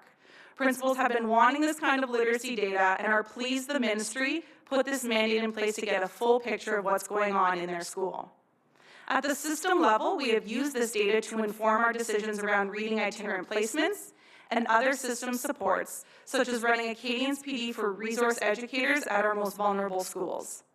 Superintendents and literacy team members have used the dashboard to have focused conversations around school planning. This year, we've had an unprecedented number of requests for support for literacy across the system, over 200 so far. It's been so encouraging to see how keen our educators are to understand their data and inform their instruction. When teachers see the growth from beginning of year to middle of year screening, we hope that provides motivation to keep going with their instruction and data-driven guided small groups using programs like UFly and Flyleaf. You may be wondering, how is this screener communicated to parents? Wonder no more. All parents of a child in year 2 to grade 2 in Ontario will see the results of the fall screener on their child's report card. There are no scores put on the report card, but it is a simple checkbox of met or not met. Many of our teachers have already communicated the results to parents during interviews. The literacy team created a support document to provide explicit scripts for teachers on how to do that effectively. We continue to build teacher confidence in their communication as the curriculum is still very new. This new data collection with the early years screener for the province is the change we have all been waiting for. Our educators, administrators, and system leaders are eager to improve student success through data-driven actions. Now they can monitor progress and adapt early to support reading achievement for all our students. We will now take any questions you have at this time. Thank you very much. Trustee Lucas-Mars. Through you, Mr. Chair. Thank you for the presentation. So I have a question on kind of the last slide, the what's next with the communication with the parents. So let's say I'm a parent and I get this communication and it says my child is below the benchmark. Does that communication then include, this is what we're going to do, and you mentioned all the different things, 1, 2, 3, 4, and, dear parent, this is some stuff that you can do at home, and so that, you can help as well to get your child, at the benchmark or above the benchmark. And then as well, is there something more specific for kids with special needs? So is there a little bit of a different benchmark, or is it, how does that part work? Thank you. Through you, Mr. Chair. So the first part of your question is parent communication. As an educator, we could not be more excited for this screening data, because in previous times we would be communicating to parents, your child is at a level 10 and now they're at a level 12. That's not as clear or tangible for a parent to kind of understand and support their child at home. So with these screening results, you can actually dig down into the skills. So even though the box on the report card is a simple met or not met, our hope is that teachers have communicated that, just like they would if a grade falls below a B, that they would have had that conversation with the parents to provide a little bit more context. So to your point, there's no context about the screening on the report card. That would have to come through a conversation, but it's been really great to see some educators be able to break down the very specific skill of your child needs to work on their short vowel sounds. And that's a lot more approachable for our parents to be able to support at home. And then for your second question for students with special education needs, with this mandate, all students had to be screened. With that, there was a lot of great data that came out of it. We know that we've been working closely with Superintendent Benton's department. They also have access to the same data, so that's helpful in them creating some plans for the system support. We've also received feedback that for IEP development, this is also much more meaningful for that data purpose, because again, putting an IEP goal of moving from a level 10 to a 12 when there's no context, now they can actually dig down into really effective IEP goals with this data. So it's been great, and we know right now a lot of schools are engaging in conversations of who to submit for our specialized classrooms, and so they're using this data to help inform those placements as well. Trustee Coburn. Great, thanks for the presentation. So what do we do before we screen students? Through you, Mr. Chair, what we do before we screen students. So again, that first, if you think about what Meg was saying with that kindergarten, that was day 1 of year 2. So there wasn't. That was my question. What did we do before we did this screening process? So how do we assess reading skills before we had a tool like this tool? Through you, Mr. Chair, the coffee has definitely kicked off by this time. So what we were doing prior to is that typically there was one assessment that we were using called a PM benchmark, and that has now sort of been debunked in terms of its effectiveness to be able to assess specific reading skills. So we use that program where students would we would sit with a student one-on-one, we would give them the title of the book, they would read the book, and then we would be able to mark 3 kinds of errors. but because there was no time limit, for example, we couldn't really assess fluency, which is now a mandated part of the curriculum. So there were a lot of things that we couldn't do or couldn't see with that data. And again, the levels of moving from a 10 to a 12 wasn't clear enough for us as educators to really drive that instruction. So it's been a really a positive change, I think, all around for the province. Great, thanks. I have another one. So you said that kindergarten students were screened on the first day of school. So can you tell me how they reacted to that? Were they comfortable? Was there any anxiety level, or was it? I'm just curious, as to whether they would see that as, I guess, something that would be a little bit stressful on the first day of school. Through you, Mr. Chair, it's a great question. It's something that we were definitely concerned about heading into this because it's new. I had the pleasure of being at St. Philip that day because they have a large number of kinder students. And what actually ended up happening was way more than the screening itself. I saw the ECE and the teacher meeting the family at the door. I saw them walking them to the classroom. I saw them putting their stuff on the hook. I think it actually, not only did it support our literacy goals, but it absolutely supported our transition goals for that first day of school. So we didn't hear any negative feedback. Maybe it's elsewhere, but we were actually very, very surprised at how seamless that day went. As Meg said, it really was our Super Bowl because we kept seeing the number go up of how many students were screened. The feedback from educators was that they just loved spending that time with that one student in that one moment. As we know, kindergarten classrooms are wonderfully busy. So it really was, there were so many additional benefits to us shifting the intake day. Great, thanks. Trustee Woodett, Ward, and Simpson. Thank you, Mr. Chair. Through you, thanks for the presentation. So Brian and Luca asked the positive and constructive questions, and I'll ask the cynical questions now, which are, so how much of this testing and assessment is used to help sort of ready for EQAO and ensure that we have a high success rate at that grade 3 test point? And the second part is, like EQAO, who publishes the data, out into the ethos, why don't we publish this data so that the public can track and sort of hold the system accountable to the, achievements that we're seeing or not? Through you, Mr. Chair, great questions. And we, excuse me. So for EQAO is a grade 3, well, it's a primary assessment, and everything that leads up from kindergarten to grade 3 is what is supposed to be used for students in grade 3 to be successful in that assessment. So this is just simply a screener that assesses one part of reading. It doesn't assess comprehension. By the time they reach grade 3, there's 5 pillars to reading. Comprehension is one of them. So this will help support and target our instruction so that they can get to the reading comprehension, which is what is assessed on the EQAO assessment. So that's why. And in terms of the public sharing of this information, it would be such a moving target.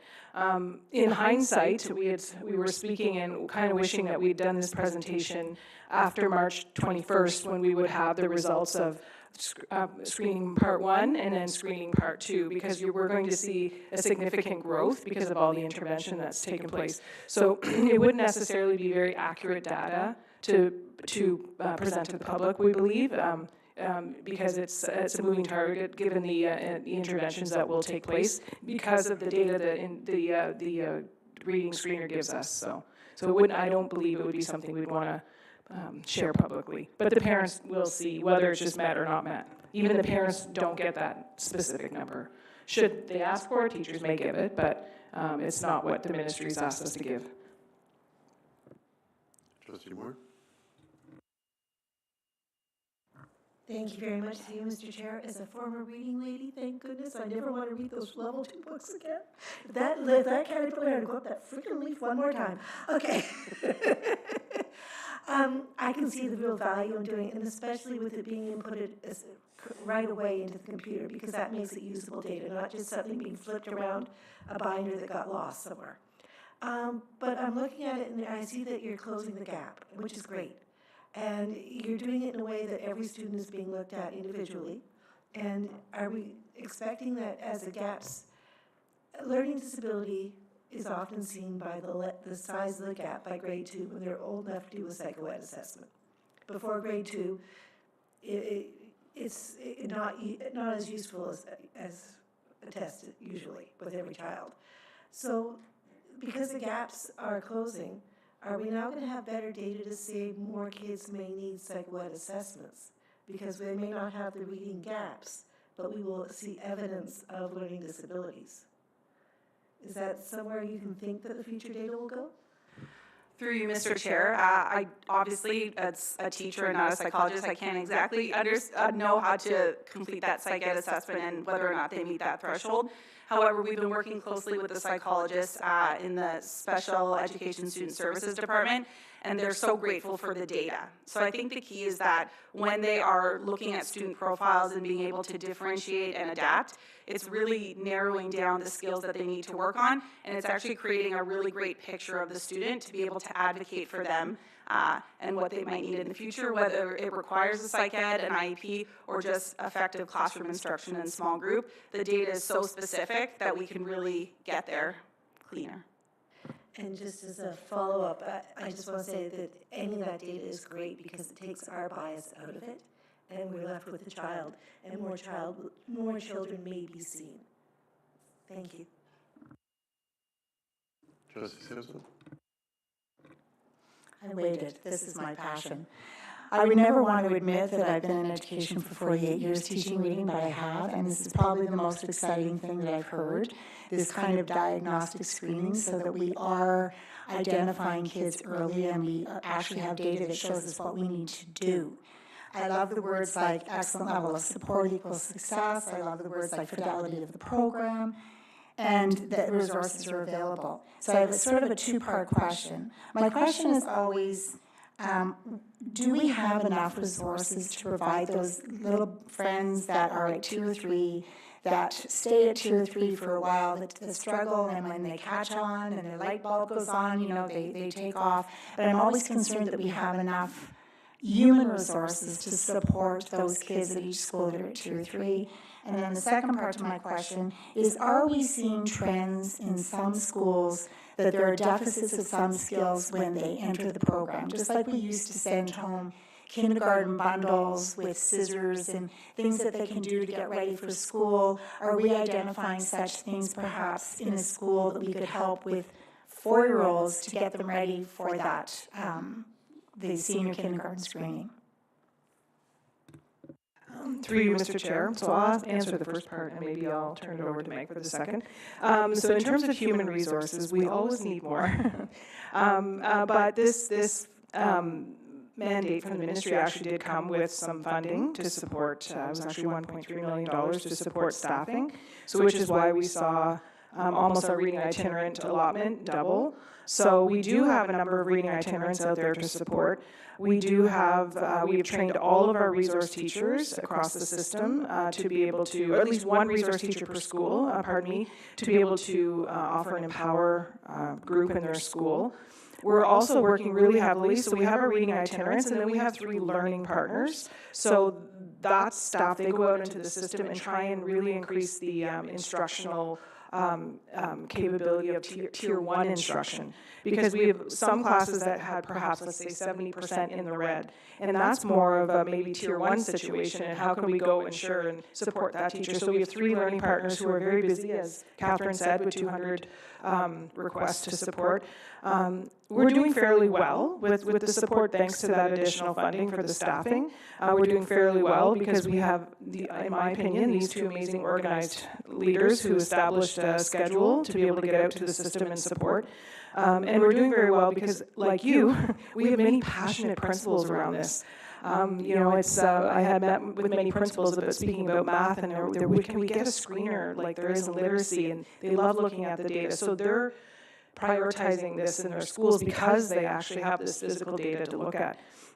So in terms of the human resources and the actual physical resources, we're doing well with the physical resources as well. We're supplying all the teachers with U-Fly and flag leaf and Haggerty and all that sort of thing. But yeah, I mean, there's always more. We'll look at this data. We'll see how this year goes, and we'll analyze whether we need to request more support for sure. and then in terms of the, with the trends. So through you, Mr. Chair, so it's been really interesting to see the kindergarten data come in. And what happens is at that middle of year benchmark, we see new measures. So we've been doing a lot of work with kindergarten teams and starting at the principal level when we got to present at CLL and just kind of communicating what that screening looks like from the end of kindergarten to the beginning of grade 1. So what really helped us support in the last couple of years is we had the continuum with the new curriculum. And in that first column of foundational skills, it was a kindergarten/grade 1 column.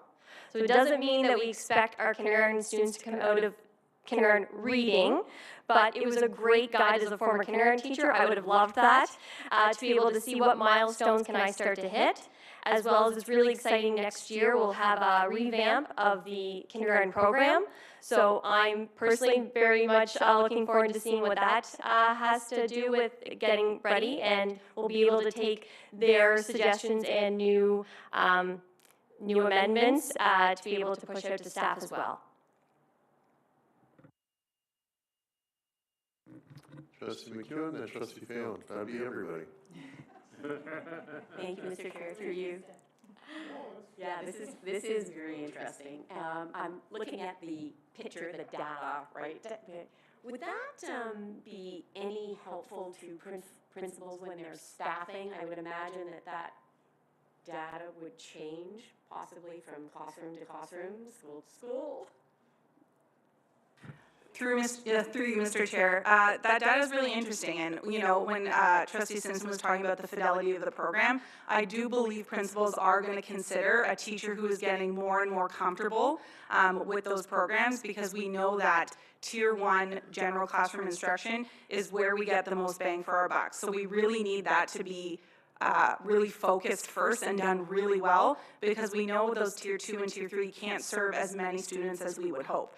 So I do think principals are going to take a look at that. And again, I think it just opens up conversations that principals can have with their teachers, because principals can say, here's what I'm seeing. What are some things that you're working on? How can I help you get there? All the time, we often just see requests from principals that come in, and it's really amazing to see where they're like, hey, I have a teacher who has this question. So they're advocating on behalf of their staff, because I think that visual opens up conversations that it hasn't had previously. So we're really excited about that. Sorry. You mentioned the 1.3 million that we got this. Is that something that's continuing forward? Through you, Mr. Chair, we certainly hope so.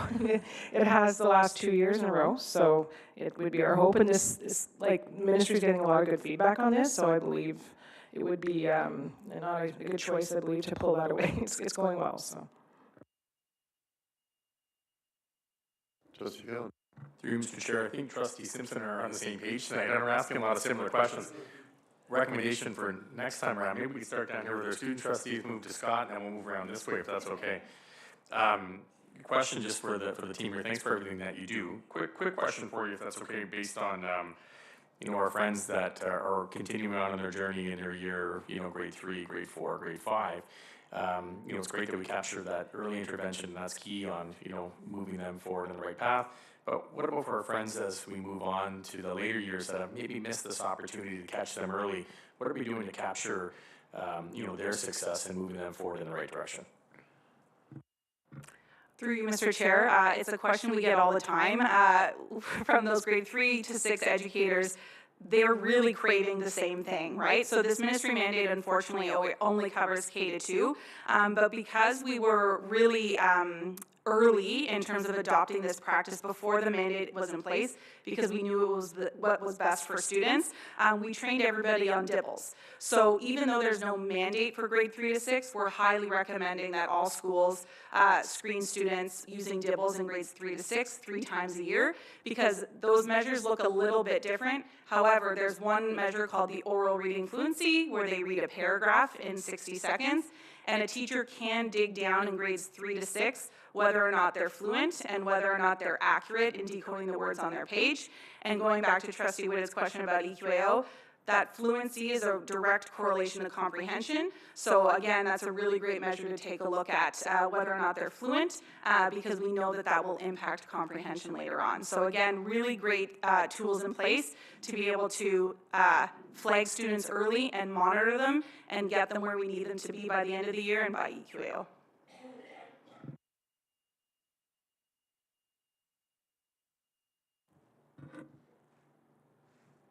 Trustee Coburn, do you have a question?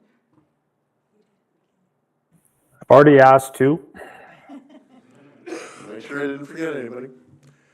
Thank you very much for your presentation. As you see, everybody's involved in it, and were you nervous? Once you're speaking about something you're passionate about, all that goes away.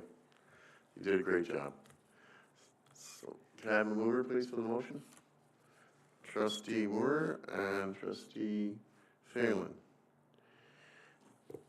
The memorandum from the Superintendent of Student Success Elementary dated January 2025 entitled Reading, Interventions, and Screening Updates be received. All in favor?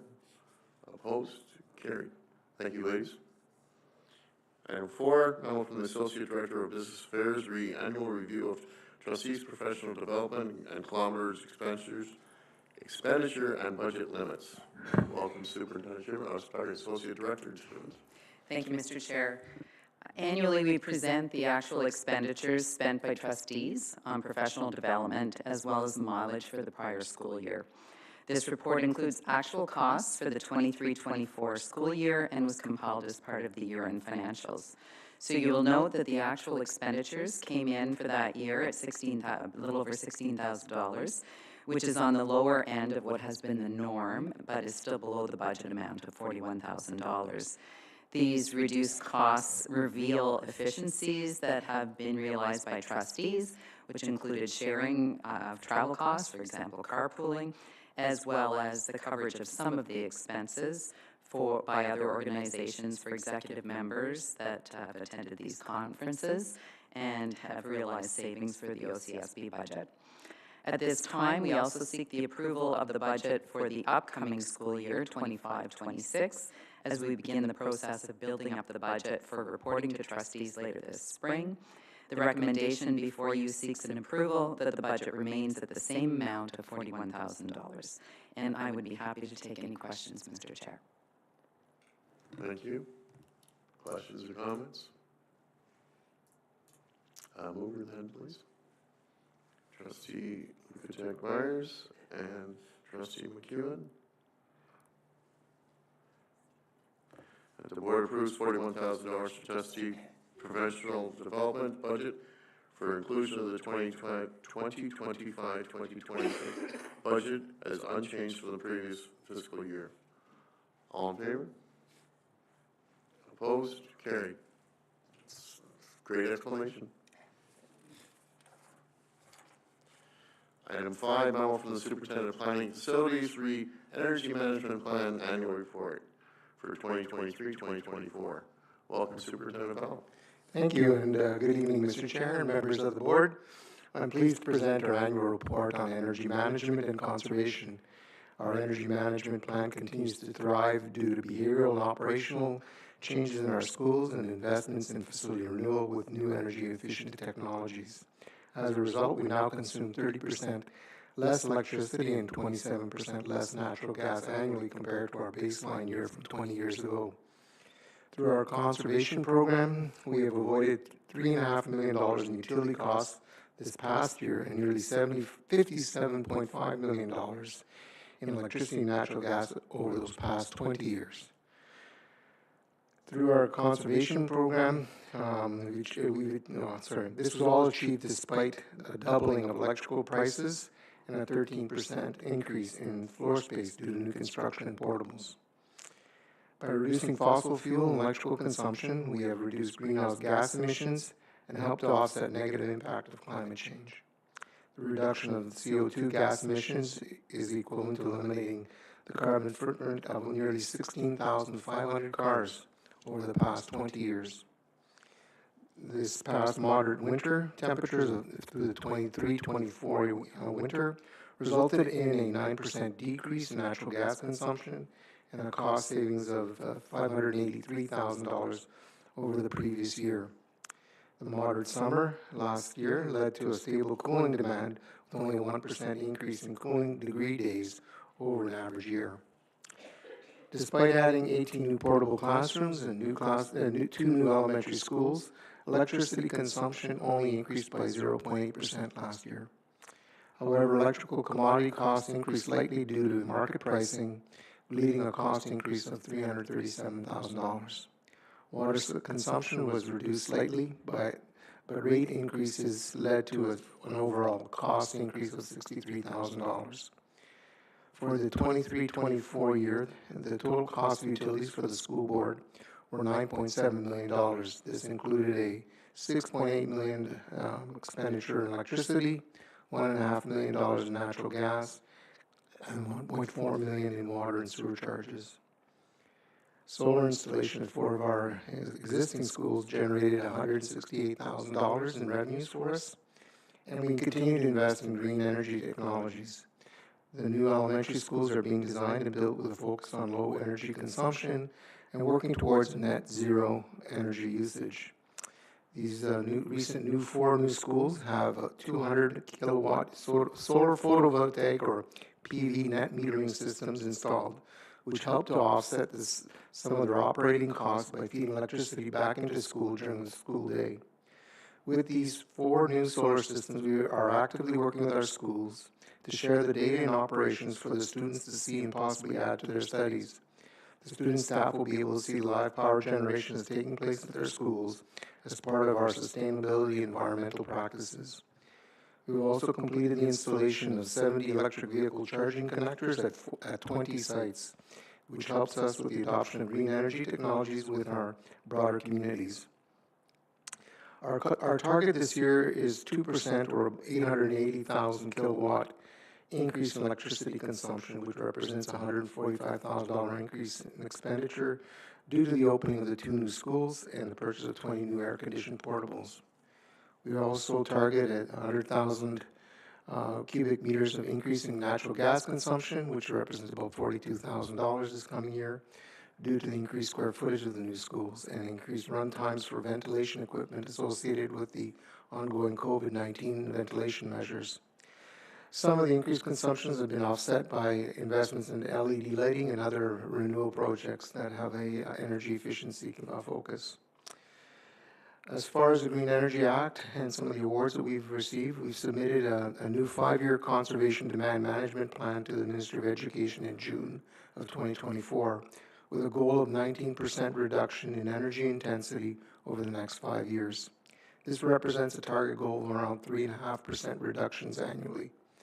And just as an aside, last year, or the last 5 years, we had anticipated to, I believe it was about a 17% reduction.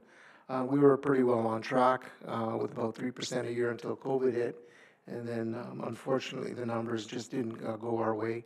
And overall, we were at a 6% increase in consumption rather than our 17 or 18% that we were hoping to reach in the 5-year plan. So the next 5 years, we're certainly very ambitious on trying to continue to find savings moving forward. Our ability to implement the plan relies on continued capital renewal funding. And as you recall, the OCSB, or you may have heard, that the OCSB was ranked number 6 in the province by the Sustainable Schools Program for energy savings. Although our board has been top 3 in the province for quite some time over the past decade, the recent year's assessment is complicated as we exit the operating challenges associated with equipment and occupancy operations from the COVID period. We hope to regain our standing in the coming year through our ongoing focus on energy conservation and management. With the attention to sustainability, several factors affect our ability to achieve our conservation goals, including increased utility commodity costs and the federal carbon tax. Before and after school programs, community use of schools, air conditioning, COVID-19 ventilation measures, and enhanced requirements within the building code also impact our energy consumption. Despite these challenges, we continue to implement energy management practices and use renewal grants to improve in building systems and the building envelope. The success of our energy management plan is due to the collective effort of our staff and students and the fostering of an energy conservation culture. We are proud to be a provincial leader in energy management and conservation, and we look forward to our continued success. That concludes my report, and I'd be pleased to answer any questions you may have. Thank you. Questions or comments? Trustee Wood and Trustee Moore. Thank you, Mr. Chair. Through you, just a couple of questions for you. One,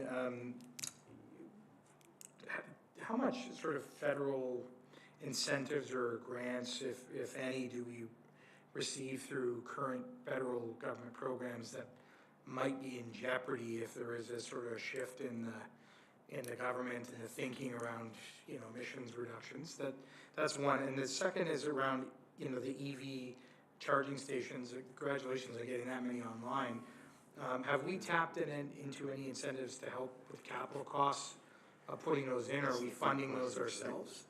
And are we drawing revenue back from that, like charging people to use the stations? Through you, Mr. Chair. So first of all, on the federal side, probably the largest impact we've had over the last few years was through the CVRS program that sort of contributed with the province on some of the capital investments that we had in our schools, which is basically renewal-based type of things around ventilation, even buying portables. So those programs have expired. At the present time, I'm not aware of any direct federal funding within our school system or within the school boards that are out there. Everything is funded through the provincial government at this point. So there aren't any direct projects that there have been in the past under green energy, and that's probably about over 10 years since we've seen that. Hopefully, I'm hopeful that perhaps with these carbon taxes that they collect, we're going to see a reinvestment, within the school sector, education sector, within our buildings. As far as the EV stations go, we do draw on rebates on those. They can range from $5,000 to $10,000 a head for the installation of those, and the average installation of probably of a charging unit could be anywhere between $10,000 and $20,000, depending on some of the physical requirements for cabling distance and installations. So probably about half of it has been in the past been subsidized through the IESO, which helps us offset some of the actual head costs, hardware costs. As far as recouping our revenues, at this point, what we've been charging has been intended to be revenue neutral, so we aren't really making money. At this point, with the licensing cost of all these, we're going to be increasing our rates because of the fact that right now there isn't as much utilization of the charging units as we may have expected, but I know that with time that will be more use in the future, but it is intended to be a cost recovery model and not a profit-making scenario for us. Trustee Moore? Thank you, through you, Mr. Chair.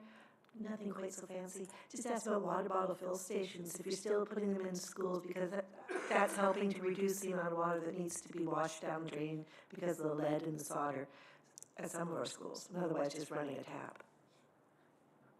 Through you, Mr. Chair, we have, through the CVRS, or the federal program, we did install several water bottle filling stations, especially because they're touchless. So there are quite a large number of them across our system. They are tested regularly for lead, so they are clear. As far as adding more to the system, I guess it's just on a need-be basis as the schools ask for them. So they would come through their school facility renewal piece that they would be asking for those sort of investments. Thank you. And does that help reduce the water flow a bit, like at each of those schools that has one? Through you, Mr. Chair, overall, there's probably an increase in water consumption because we have to flush them daily. And then, of course, you still have the consumption, so whether you have the same number of kids, but just more filling stations, a little bit less than another one, overall, the total volumes aren't necessarily increasing, but they certainly make it more convenient. Trustee Fallon? Through you, Mr. Chair, just a quick question on the yardstick, if you will. You mentioned that we rank 6th in the province. Just wondering, how was that measurement taken? Like, are school boards asked to populate a document? Is there auditing principles that happen following that to ensure that our measurement is correct? How was that measurement taken? Through you, Mr. Chair, certainly that's a question that probably a lot of school boards ask the same question because of the fact that it is 2-year-old data, so this ranking is through the COVID period. So by the time they audit and they take the utility database that we have provincially, so that's the data that comes in through the utilities, through the central repository of data across the province, and those are analyzed. Certainly there's some validation required, so some boards may not have robust data that's correct. So sometimes there are school boards that do quite well because they underreport consumption. We've been generally very good at making sure our data is correct.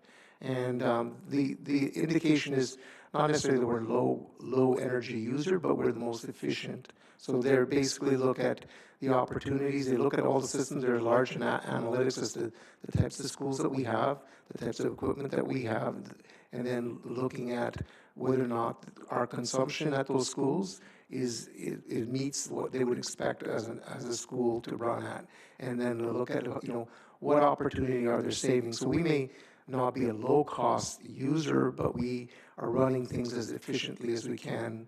And I liken it to the fact that if you go to many of our buildings, you'll notice you walk into a washroom, lights are off, or you'll see hallways, lights are off.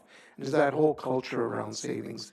I know my colleagues here have said to make the report like short and brief and chatter like it's cold, because I pride myself on trying to keep the temperatures at a minimum without losing comfort. But of course, we try not to be wasteful. So so anyway, we are trying to be as efficient as we can, and we do get recognized year over year on that.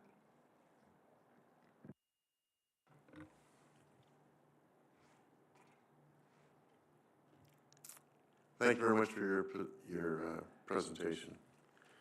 Can I have a mover, please?